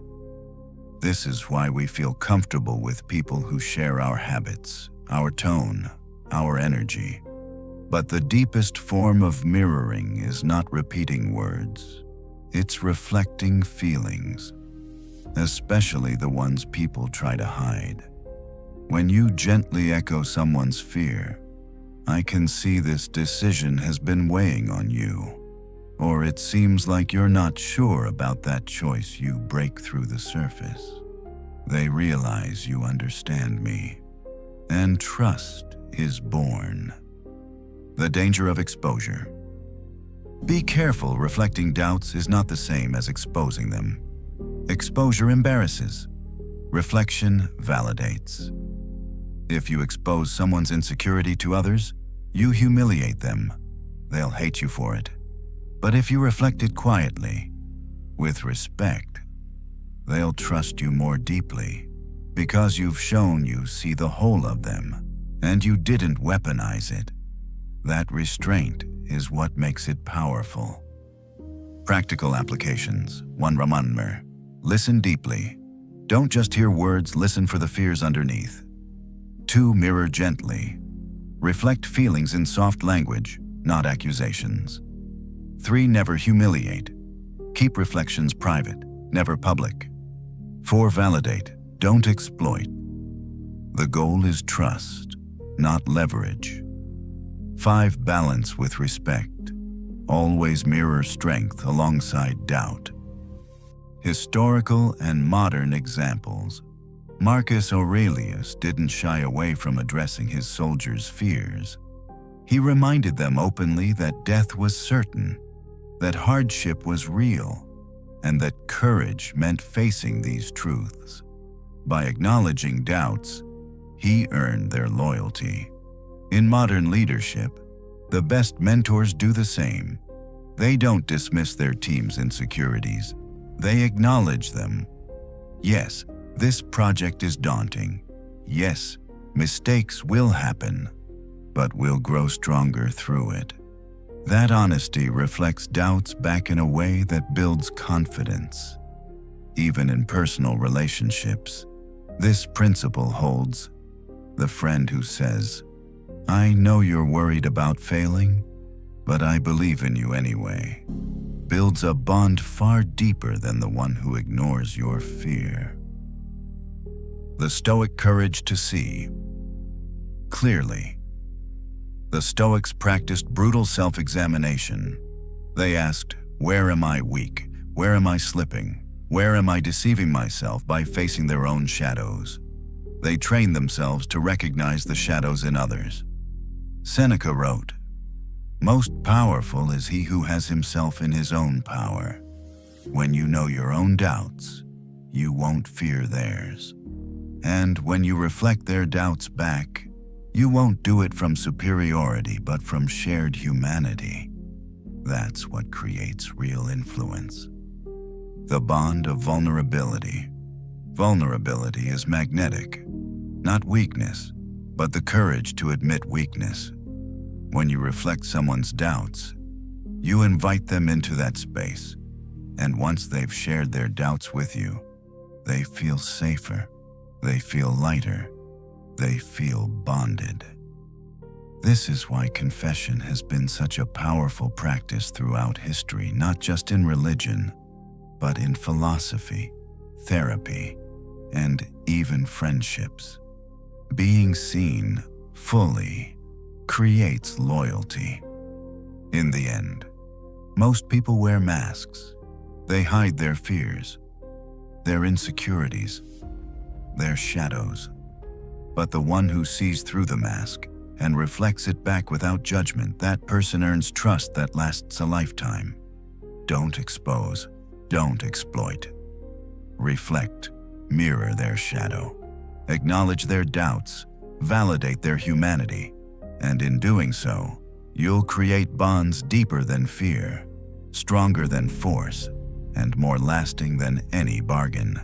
Mirror their shadow, and they'll trust the reflection. That's the rule. That's the power. Rule 14. Keep your hands clean. Guide the storm. Let others carry the thunder. When history remembers great leaders, it rarely remembers every hand that executed their decisions. The strategist, the architect, the visionary, their names endure, while the ones who carried out the orders are forgotten. Why? Because the strategist kept their hands clean. To hold power, you don't need to do everything yourself. In fact, you shouldn't. Your role is to set direction, to shape outcomes, to design the course. Let others swing the sword. You keep the vision. The Stoic wisdom of restraint. Aristotle once said, "The mark of an educated mind is to be able to entertain a thought without accepting it." The same applies to power. You can shape events without visibly forcing them. The Stoics knew that restraint was harder than action. Epictetus reminded his students that discipline meant control over impulses, especially the impulse to act rashly. By keeping your hands clean, you preserve freedom. You remain untarnished by petty conflicts, while still guiding the result. The storm may rage, but you don't need to be the one caught in the rain. Why visible action can backfire? Most people think leadership means doing it all, fighting every battle, correcting every mistake, being present in every decision. But visible action exposes you. If you make every move personally, every failure clings to your name. Worse, people begin to resent you. They see your hand in every outcome, your shadow in every decision. You become the target of blame, suspicion, and rebellion. By stepping back, by delegating, by letting others carry the visible weight, you protect yourself. You remain above the fray, guiding from a position of strength. The psychology of perception. Perception is everything. If people see you as the one responsible for every harsh act, every punishment, every difficult choice, your reputation suffers. But if others carry out the act while you remain composed, You retain authority without resentment. This isn't about cowardice. It's about strategy. People will forgive the leader who stays above the dirt. They rarely forgive the one who digs in it. Marcus Aurelius understood this. As emperor, he guided armies and politics, but he didn't soil his name with every cutthroat act. His restraint preserved his legacy. Delegation as discipline. Keeping your hands clean requires trust in others. You must learn to delegate, to let others carry tasks, even unpleasant ones, without micromanaging. That trust is itself a form of discipline. Seneca wrote, "He who is brave is free." Bravery isn't just facing danger. It's releasing control. It's letting others execute the plan you've designed, even if your ego craves credit. Freedom comes not from doing it all, but from knowing you don't need to. Practical applications. 1. Delegate strategically. Let others execute difficult decisions. 2. Avoid unnecessary exposure. Don't attach your name to every act. 3. Stay focused on vision. Preserve energy for direction, not micromanagement. 4. Maintain neutrality. Guide outcomes without being the visible enforcer. 5. Accept credit sparingly. Let others carry recognition while you carry continuity. Historical and modern examples. The Roman general Scipio Africanus, who defeated Hannibal, was known not just for his military genius, but for letting his officers carry out much of the visible work. He guided the plan, but his hands stayed clean of many political intrigues. That's why his reputation endured longer than many rivals who dirtied themselves with constant maneuvering. In modern business, CEOs who last decades are not the ones micromanaging every decision. They are the ones who delegate, who build strong teams, who let others take credit for wins and responsibility for failures while they maintain the larger course. The trap of control. The temptation to control everything is strong. Ego whispers, "If I don't do it myself, it won't be done right." But that trap destroys leaders. They burn out. They become targets. They lose perspective. The Stoics warned against the illusion of control. You can't own every outcome. You can't carry every burden. What you can do is shape the environment, direct the system, and then step back. Control isn't in touching everything, it's in knowing what not to touch. The power of distance gives clarity. When your hands aren't buried in every detail, you see patterns others miss. You see connections, shifts, opportunities. That perspective is what makes you a leader, not a worker. Carl Jung noted, "He who looks outside dreams. He who looks inside awakens." The leader who is too enmeshed in action dreams of control. The leader who steps back awakens to true vision. By keeping your hands clean, you stay awake. Stoic integrity. But keeping your hands clean doesn't mean avoiding responsibility. It means guiding responsibly. The Stoics held integrity above all. You can't escape moral accountability by delegating, but you can escape unnecessary resentment. You can preserve your reputation by letting virtue, not noise, be the visible mark of your leadership. Marcus Aurelius showed mercy, restraint, and composure in public. Behind the scenes, he made hard decisions, but because he lived aligned with virtue, his hands remained clean not from avoidance, but from balance. In the end guide, the storm, shape the outcome, but let others carry the thunder.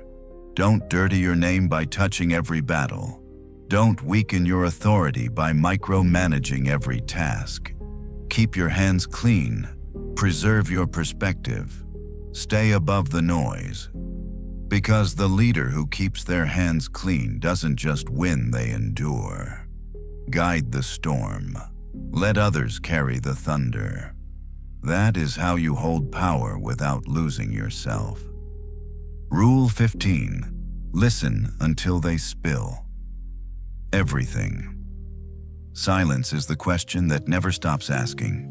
Most people believe power belongs to the one who speaks the most, dominates the conversation, and controls the narrative. But true power often lies with the one who says the least. Why? Because silence pulls more from others than questions ever could. People long to be heard. They crave it. And in that craving, they will often reveal everything if you let them. The Stoic learns to hold back, to resist the urge to interrupt, and to let silence do the work. The Stoic discipline of listening.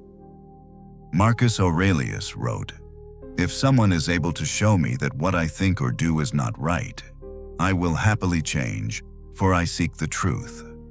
That mindset requires listening, deep listening. The Stoics weren't just great speakers. They were careful observers of human behavior. Epictetus himself emphasized restraint, reminding his students to hear twice as much as they spoke. Listening isn't passive. It's active discipline. It requires patience, self-control, and humility. It's the refusal to let ego fill the silence. Why silence draws? Truth conversations are uncomfortable when only one side speaks. People rush to fill silence, often with more detail than they intended. This is the secret when you stay silent. The other person feels pressure to keep talking, and in that flood, they reveal their motives, fears, doubts, and truths. It's not interrogation, it's patience. It's letting the natural discomfort of silence pull more information than any direct demand could. The paradox is that you learn more by saying less. The psychology of being heard. When someone feels listened to, they open up. Most people walk through life starving for attention. They feel overlooked, unheard, ignored. But when someone truly listens without rushing, without interrupting, without judgment, they experience relief.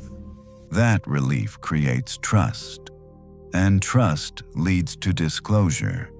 They reveal things they'd never share with someone who dominates the conversation. Carl Jung once wrote, "Knowing your own darkness is the best method for dealing with the darkness of other people." Listening is how you access that darkness in others by giving them the safe space to let it out. The trap of talking. Too much people ruin their own influence by talking too much.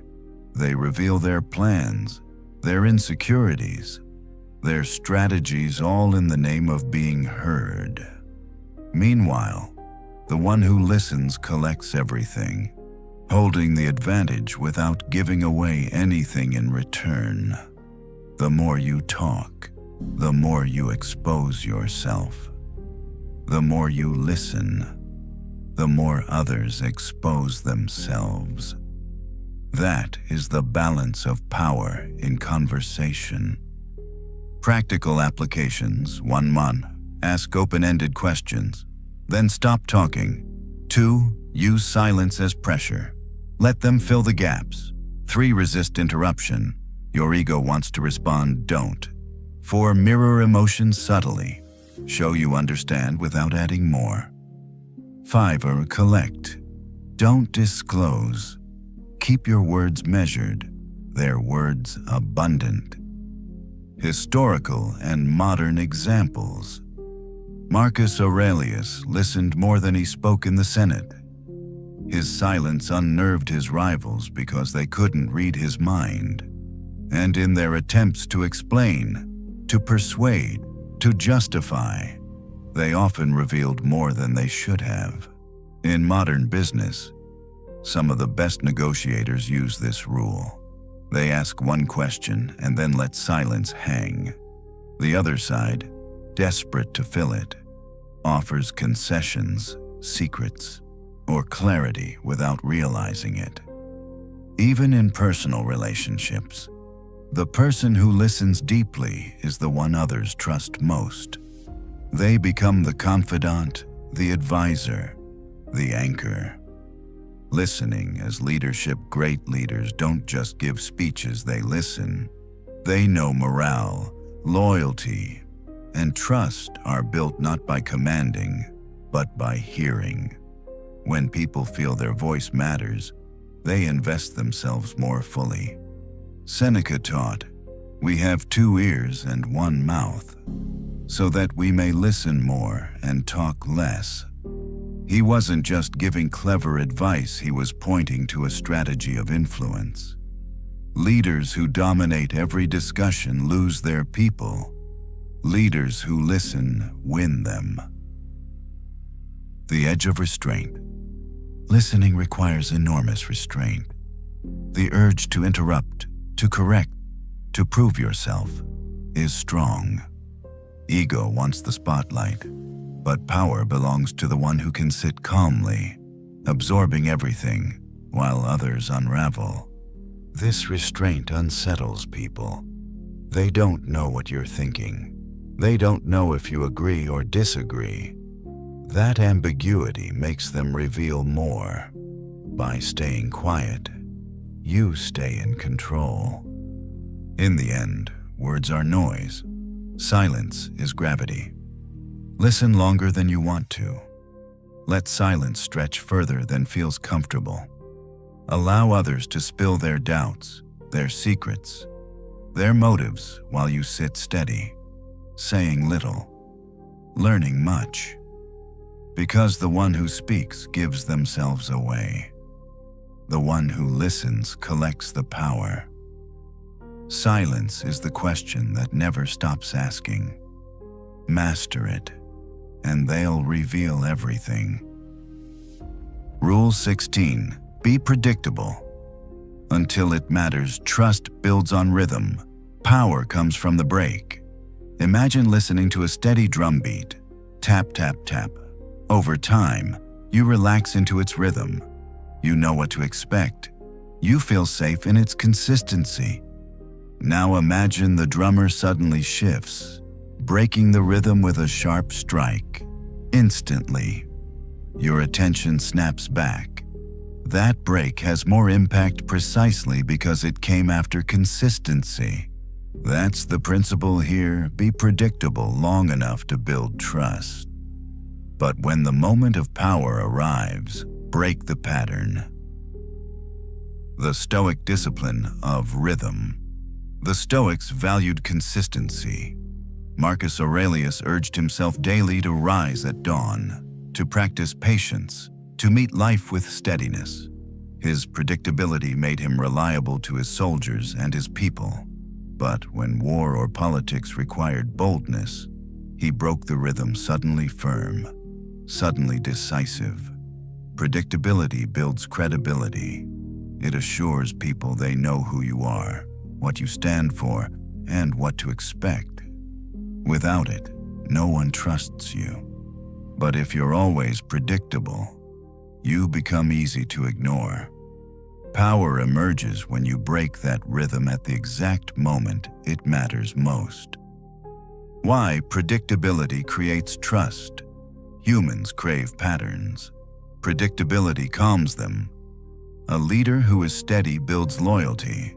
A friend who is consistent builds intimacy. People invest in those they can count on. This is why consistency matters first. Without trust, your break-in rhythm will be dismissed as chaos. But with trust, your break-in rhythm shocks the system. It carries weight because it's rare. Seneca wrote, "A gem cannot be polished without friction, nor a man perfected without trials." Unpredictability is the polishing the friction that refines your character. The break is the trial, the strike that proves your strength. The power of surprise. Once you've built trust through predictability, surprise becomes a weapon. People lower their guard around consistency. They stop preparing. They assume tomorrow will be like today. Then, when you suddenly act differently, when you assert yourself, when you strike decisively, the impact multiplies. They can't defend against it because they didn't see it coming. This is why unpredictability alone is weakness. It breeds distrust. But unpredictability after trust, that's shock power. The psychology of rhythm and disruption. Think of relationships. A person who is warm and consistent most of the time, but sharp when pushed too far, commands more respect than someone who is always angry. The break in rhythm reveals strength, or think of business. A company known for stability surprises the market with an innovation. The impact is amplified because it broke from its own rhythm. Humans are wired to notice contrast. If you're always steady, they stop noticing. If you're always chaotic, they stop trusting. The art is in balancing both. Practical applications. 1. Establish consistency first. Be reliable in values, work, and behavior. 2. Build trust in the rhythm. Let people relax into knowing you. 3. Save unpredictability for key moments. Act differently only when stakes are high. 4. Don't overuse surprise. Too much breaks trust. 5. Make your break decisive. When you disrupt the rhythm, do it with full force. Historical and modern examples. Marcus Aurelius led with calm predictability, but when barbarian invasions threatened Rome, he broke the rhythm personally, leading armies into battle. The sudden shift from philosopher to warrior shocked his enemies and inspired his men. In modern business, think of Apple under Steve Jobs. For years, Apple built a rhythm of innovation. Then, with the iPhone, it broke the rhythm of expectation, not just another product, but a revolution. The impact was amplified because it came after consistency. Even in personal life, a parent who is normally gentle but suddenly firm commands more respect than one who yells constantly. The break carries power because it's rare. The Stoic edge Epictetus taught, first learn the meaning of what you say, and then speak. The same is true of action. Live consistently until the moment requires a shift. Then, when you act differently, it carries purpose, not randomness. This requires discipline. It's tempting to be unpredictable constantly, thinking it makes you powerful. But without trust, unpredictability is chaos. The Stoic knows the balance rhythm first, disruption second. The dangers of misusing this rule.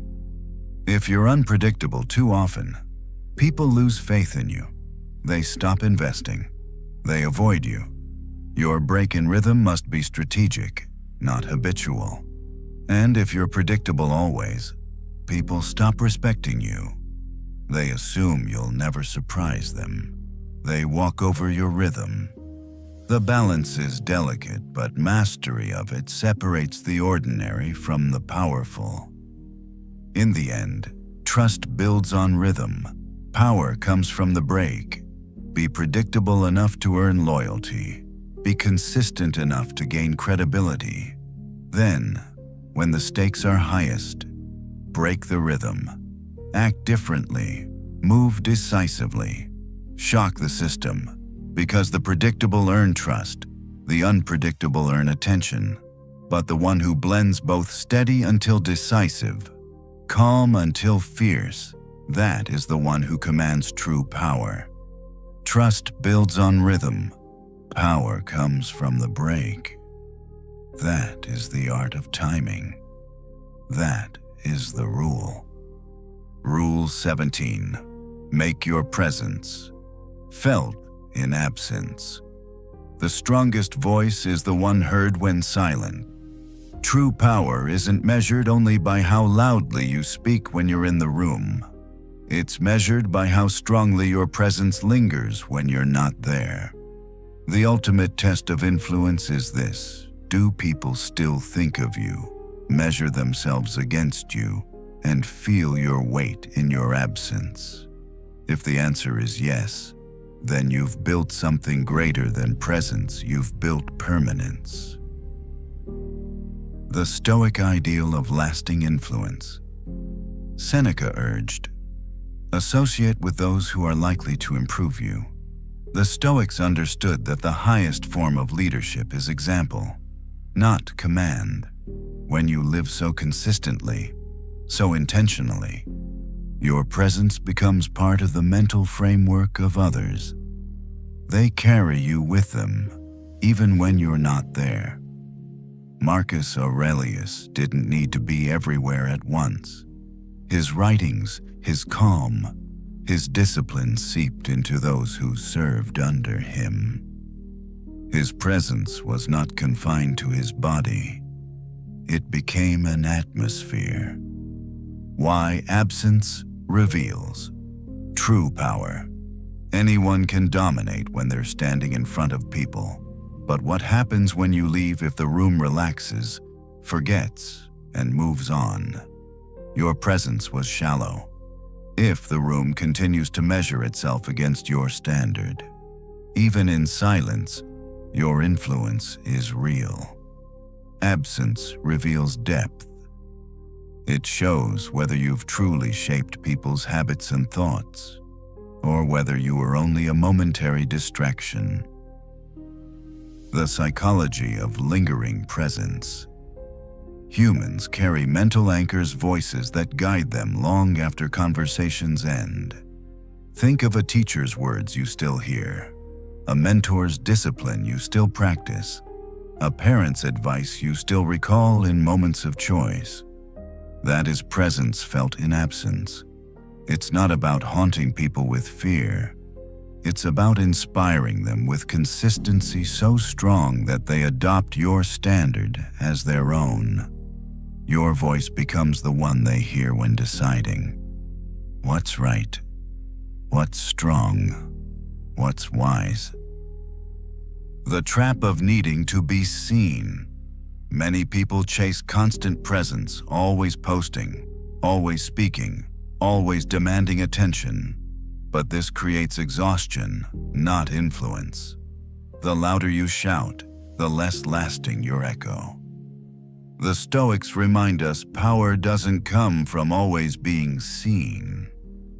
It comes from living in a way that cannot be ignored, even when unseen. That's the paradox. The less you chase presence, the stronger it lingers. Practical applications. 1. Live consistently. Build habits so strong they leave an imprint. 2. Teach by example. Actions echo longer than words. 3. Step back strategically.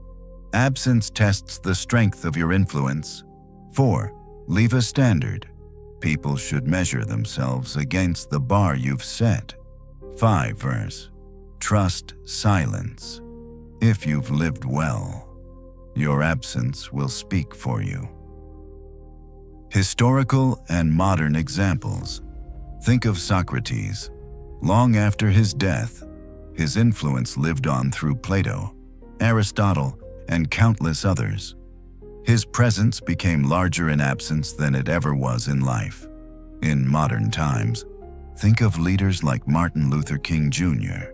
His voice still guides movements decades after his passing. That's presence in absence.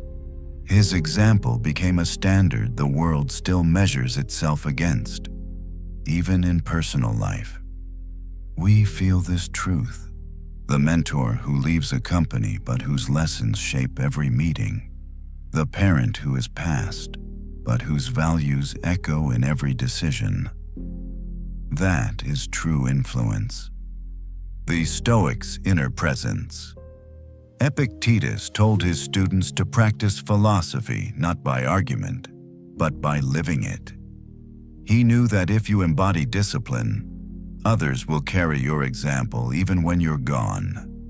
This is why journaling, reflection, and self-mastery were central to Stoic practice. They weren't just shaping themselves, they were shaping the echo they would leave in others. Presence that lingers is not accidental, it is crafted daily. Why this matters power that requires constant reinforcement is fragile. But power that endures without your presence is indestructible. It means you've transcended personality, you've become principle. Carl Jung wrote, "An archetype is like an old watercourse, through which water has flowed for centuries. When you live aligned with timeless principles, you become archetype-like. You're not just a person anymore, you're a standard. People carry you like a watercourse, even when you've moved on." The balance of presence and withdrawal. To make your presence felt in absence, you must practice withdrawal. Step back. Let people operate without you. See if your influence holds. If it collapses, you know you've been forcing presence. If it endures, you've built lasting weight. It's like stepping out of a room where you lit a candle. Does the scent linger, or does the air immediately forget you? The answer reveals the strength of your flame. In the end, the strongest presence isn't the loudest voice in the room. It's the voice that echoes when the room is empty. Don't chase constant attention. Don't cling to visibility. Instead, live in a way that leaves an imprint. Be so consistent, so disciplined, so aligned, that even your absence speaks louder than others' presence. Because power is not being everywhere at once. Power is being remembered everywhere, even when you are nowhere. The strongest voice is the one heard when silent. That is presence. That is permanence. Rule 18. Never threaten. Silence unsettles louder than promises of harm. Threats feel powerful. They give the illusion of control. They make you feel like you're in command because you've declared your intent. But here's the truth: the moment you speak a threat, you've revealed your limits. You've shown your hand. You've given the other person time to prepare, resist, or call your bluff. Real power doesn't need to announce itself. It lets imagination do the work. Silence, paired with steady composure, creates more fear than 100 words of warning ever could. The Stoic principle of restraint Epictetus advised, "Be content to be thought foolish and stupid." In other words, don't rush to defend your image. Don't over-explain. Don't declare your power. The Stoics knew that true strength is quiet. It doesn't demand recognition. Threats are declarations of insecurity. They signal that you need words to enforce what your actions cannot. The Stoic response is restraint, holding your position without announcing it. Why threats weaken? A threat creates two problems. Wondrous ease. It locks you in. Once you've spoken it, you must follow through or lose credibility.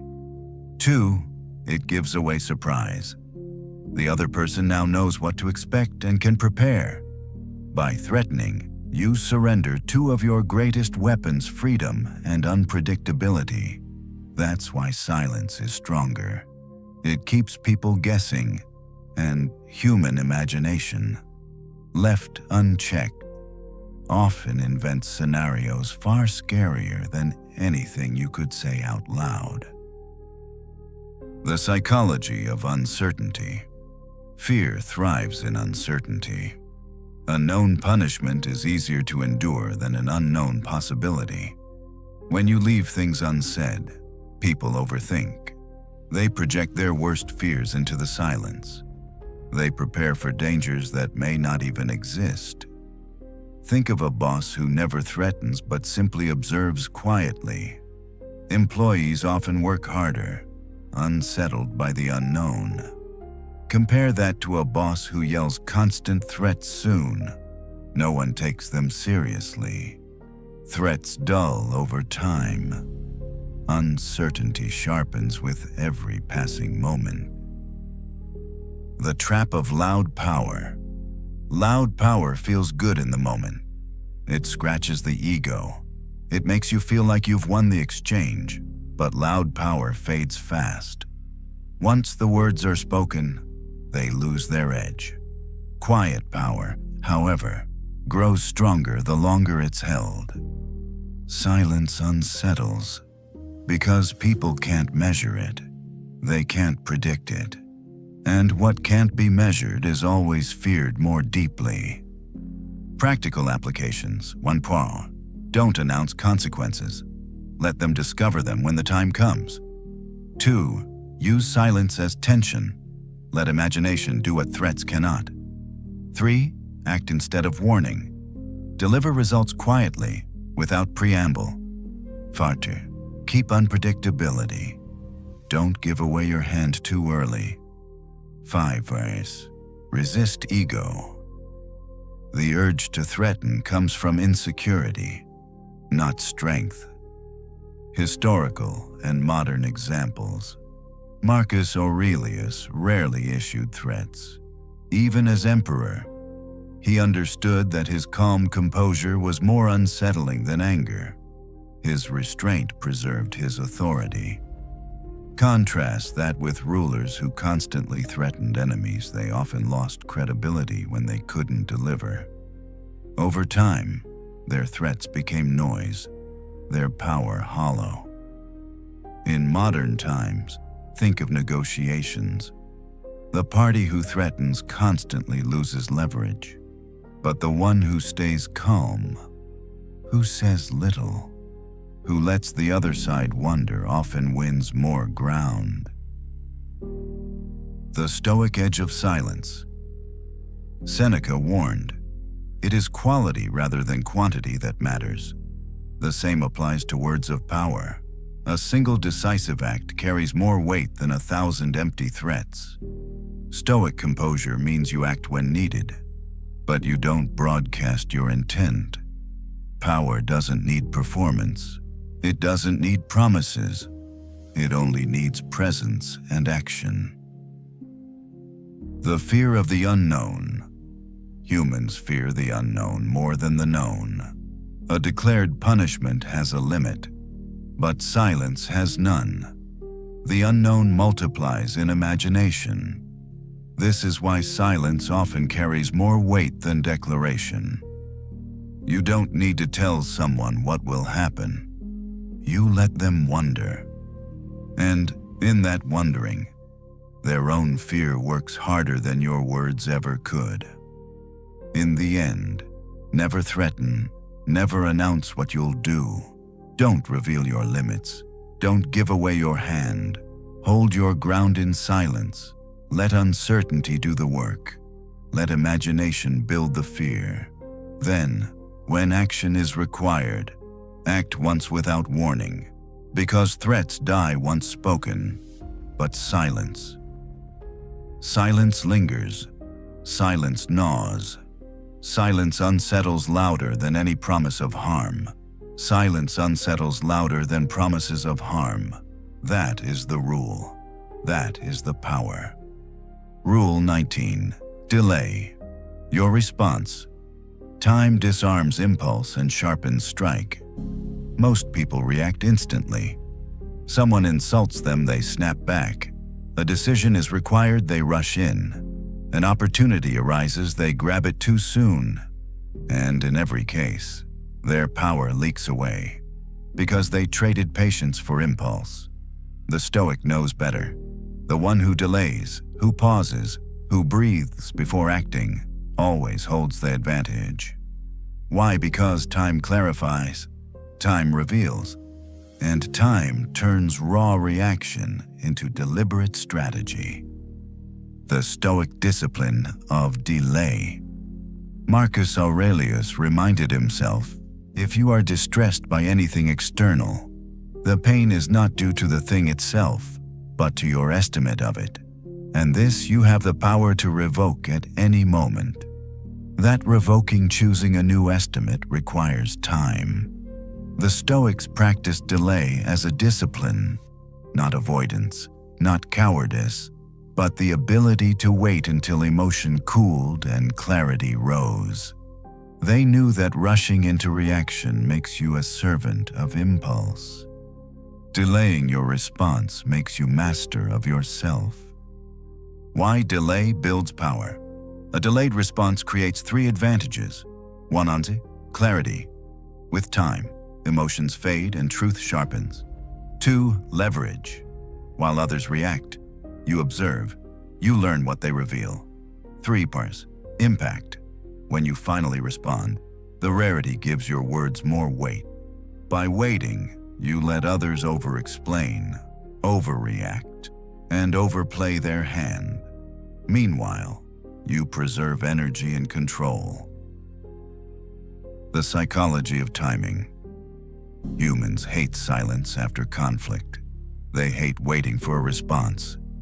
When you delay, the other side fills the gap with their own fear, doubt, and speculation.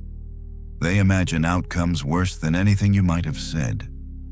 This is the hidden power of delay. It lets imagination work in your favor. A delayed response is not weakness, it's tension. And tension always favors the one who controls it. The trap of impulse. Impulse feels powerful. It feels like you've taken control by acting fast. But impulse rarely helps you, it helps the other side. They see your emotions. They read your weaknesses. They learn your triggers. The Stoic avoids this trap by pausing, by stepping back, by reminding themselves, I don't have to act now. I don't have to respond now. Time belongs to me, not to them. Epictetus said, it's not what happens to you, but how you react to it that matters. And how you react depends entirely on how long you wait before reacting. Practical applications. 1 must not pause before speaking. Even a few seconds creates weight. 2. Delay major decisions. Sleep on it. Revisit with a cooler mind. 3. Control the tempo.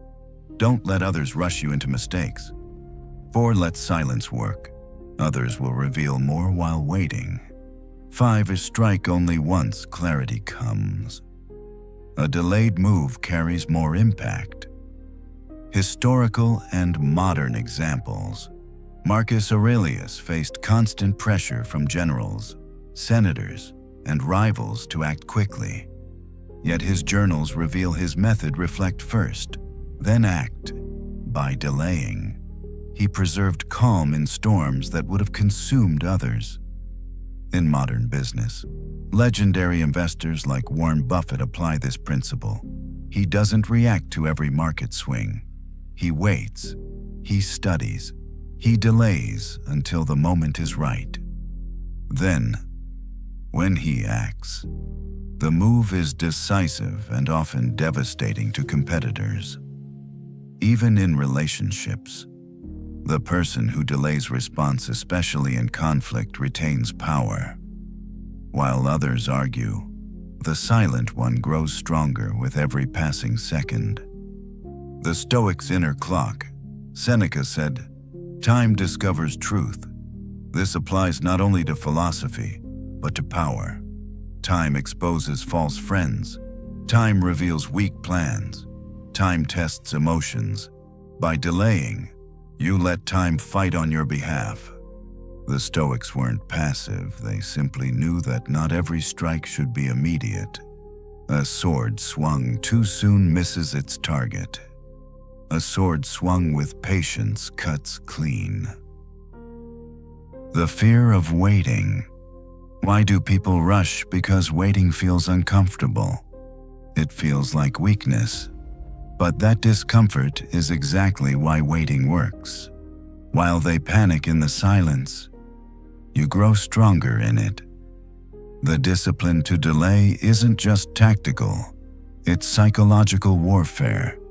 It unsettles others, forces them to show their hand, and makes your eventual response land heavier than if you'd spoken immediately. In the end, impulse belongs to the weak. Delay belongs to the strong. Don't rush to answer. Don't hurry to strike. Don't let others dictate your timing. Hold your silence. Hold your ground. Let time work for you, not against you. Because the one who reacts first is rarely the one who wins, but the one who delays, who chooses the moment carefully, who strikes only when ready, that is the one remembered. Time disarms impulse and sharpens strike. That is the Stoic's weapon. That is the rule. Rule 20. Become a system, not just a person. When you are a system, you outlive yourself. Most people build influence around their personality, their charm, their presence, their talents. But the moment they leave, their power evaporates. Why? Because it was tied to them as individuals, not to something larger. True power is not being liked, feared, or admired as a person, it's in becoming a system.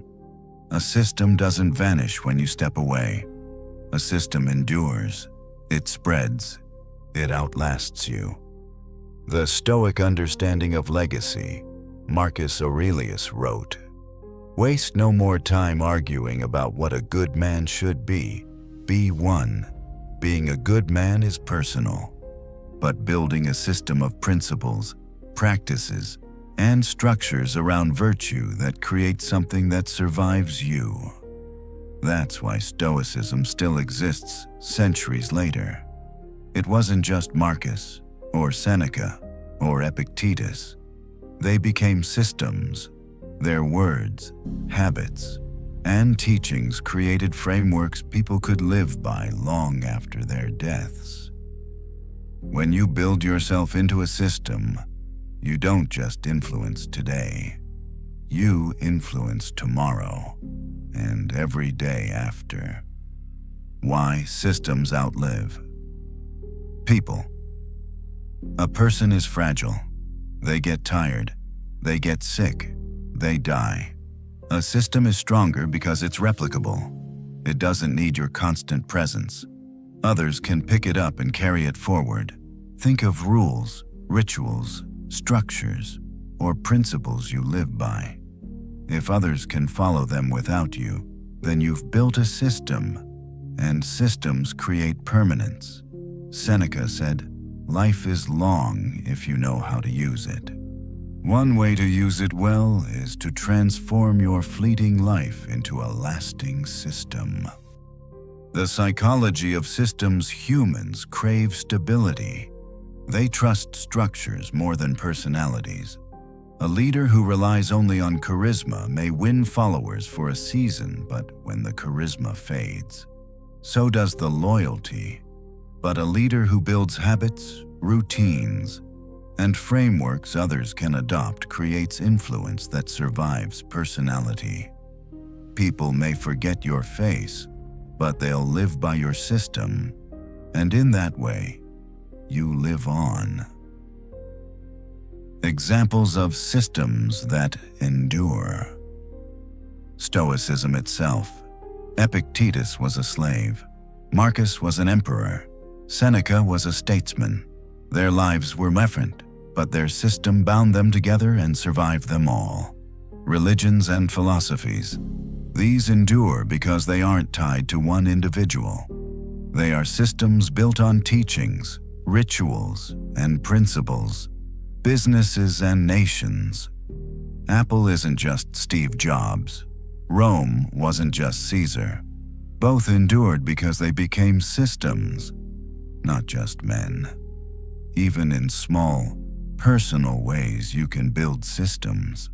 A family tradition, a personal mantra, a set of habits you teach your children. Those systems outlive you. Practical applications. 1.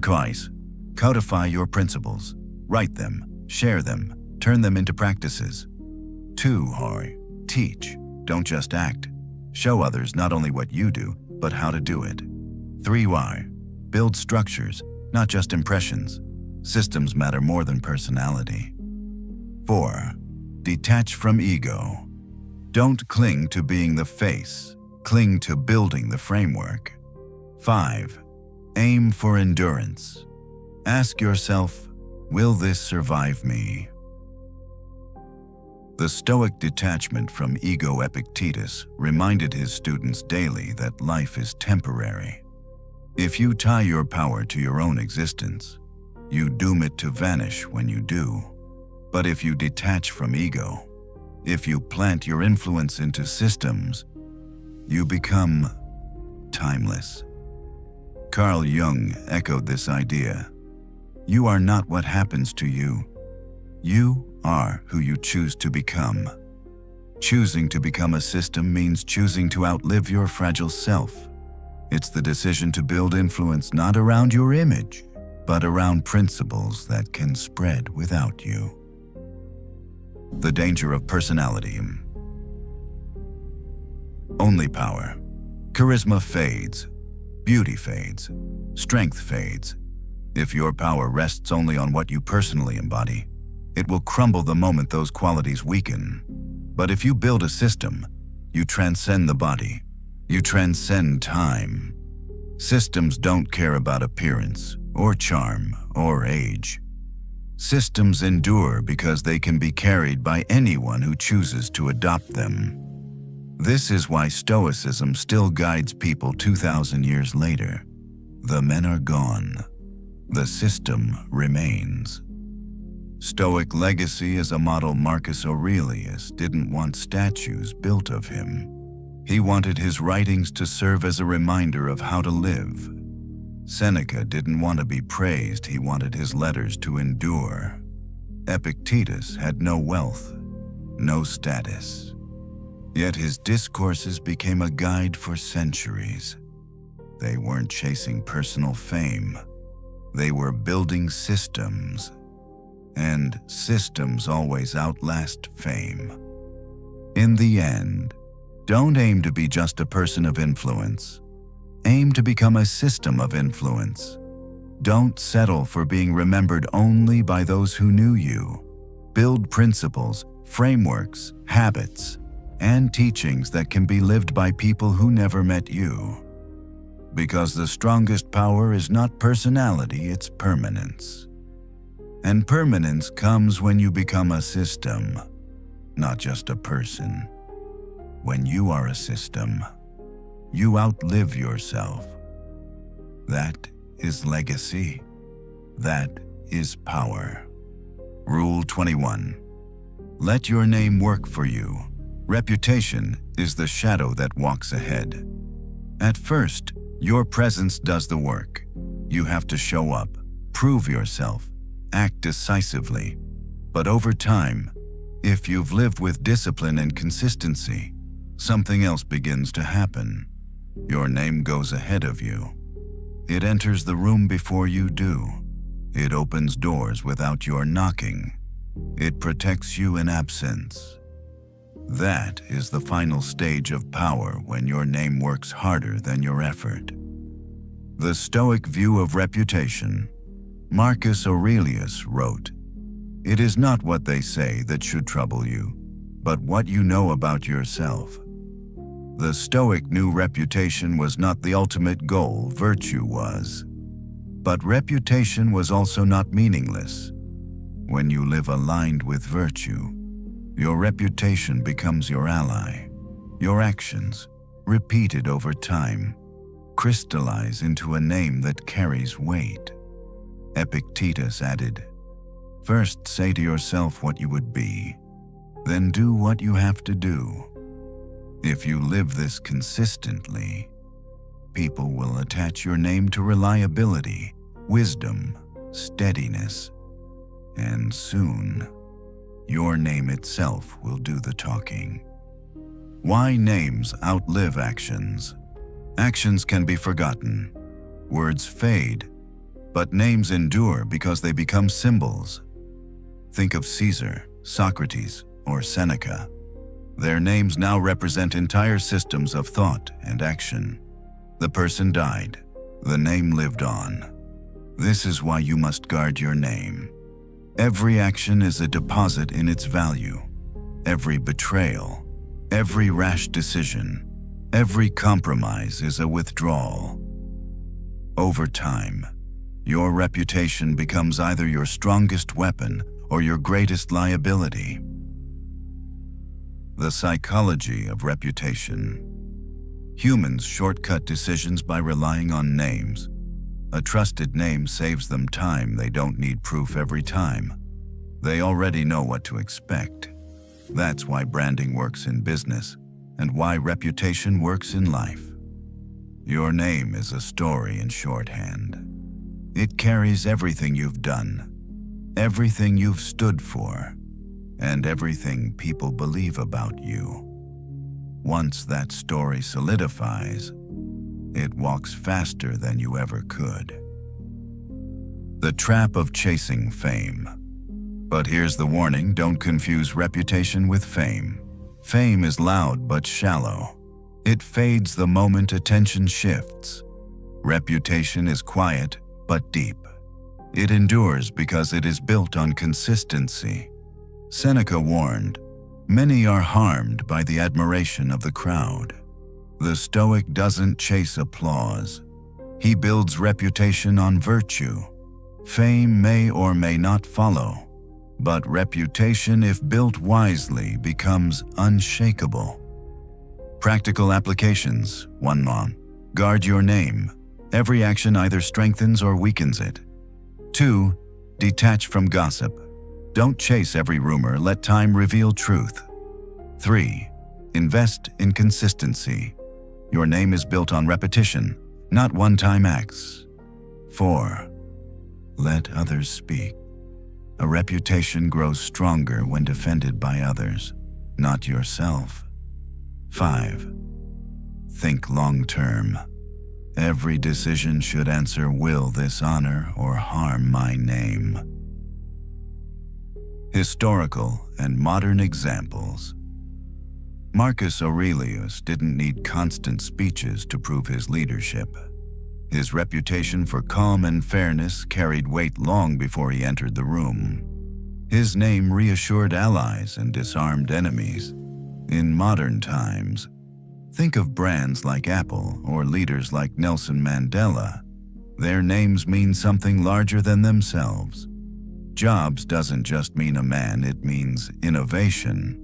Mandela doesn't just mean a leader, it means resilience and reconciliation. That's the power of a name well built. It transcends the individual. The Stoic's Edge.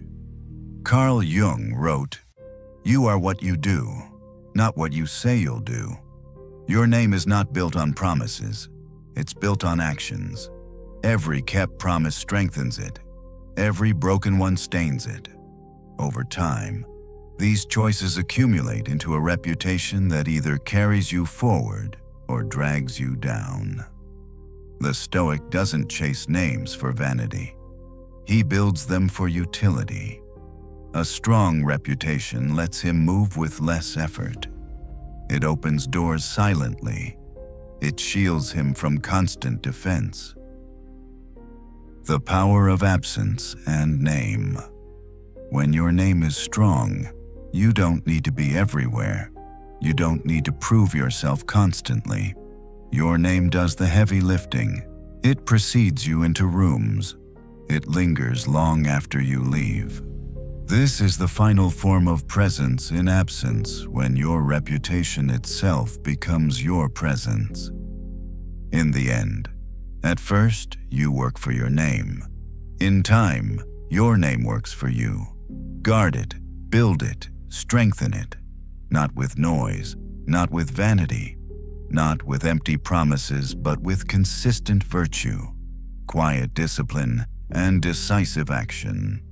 Because power fades when it depends only on force, but power endures when it is carried by reputation. Reputation is the shadow that walks ahead. Live so that your shadow never betrays you. You have now walked through the 21 rules for absolute power, from silence to charm, from mystery to restraint, from systems to legacy. Each rule is not about domination, but about discipline, not about manipulation, but about mastery. The Stoics remind us true power isn't loud, it isn't showy, it isn't fleeting. True power is quiet, disciplined, and enduring.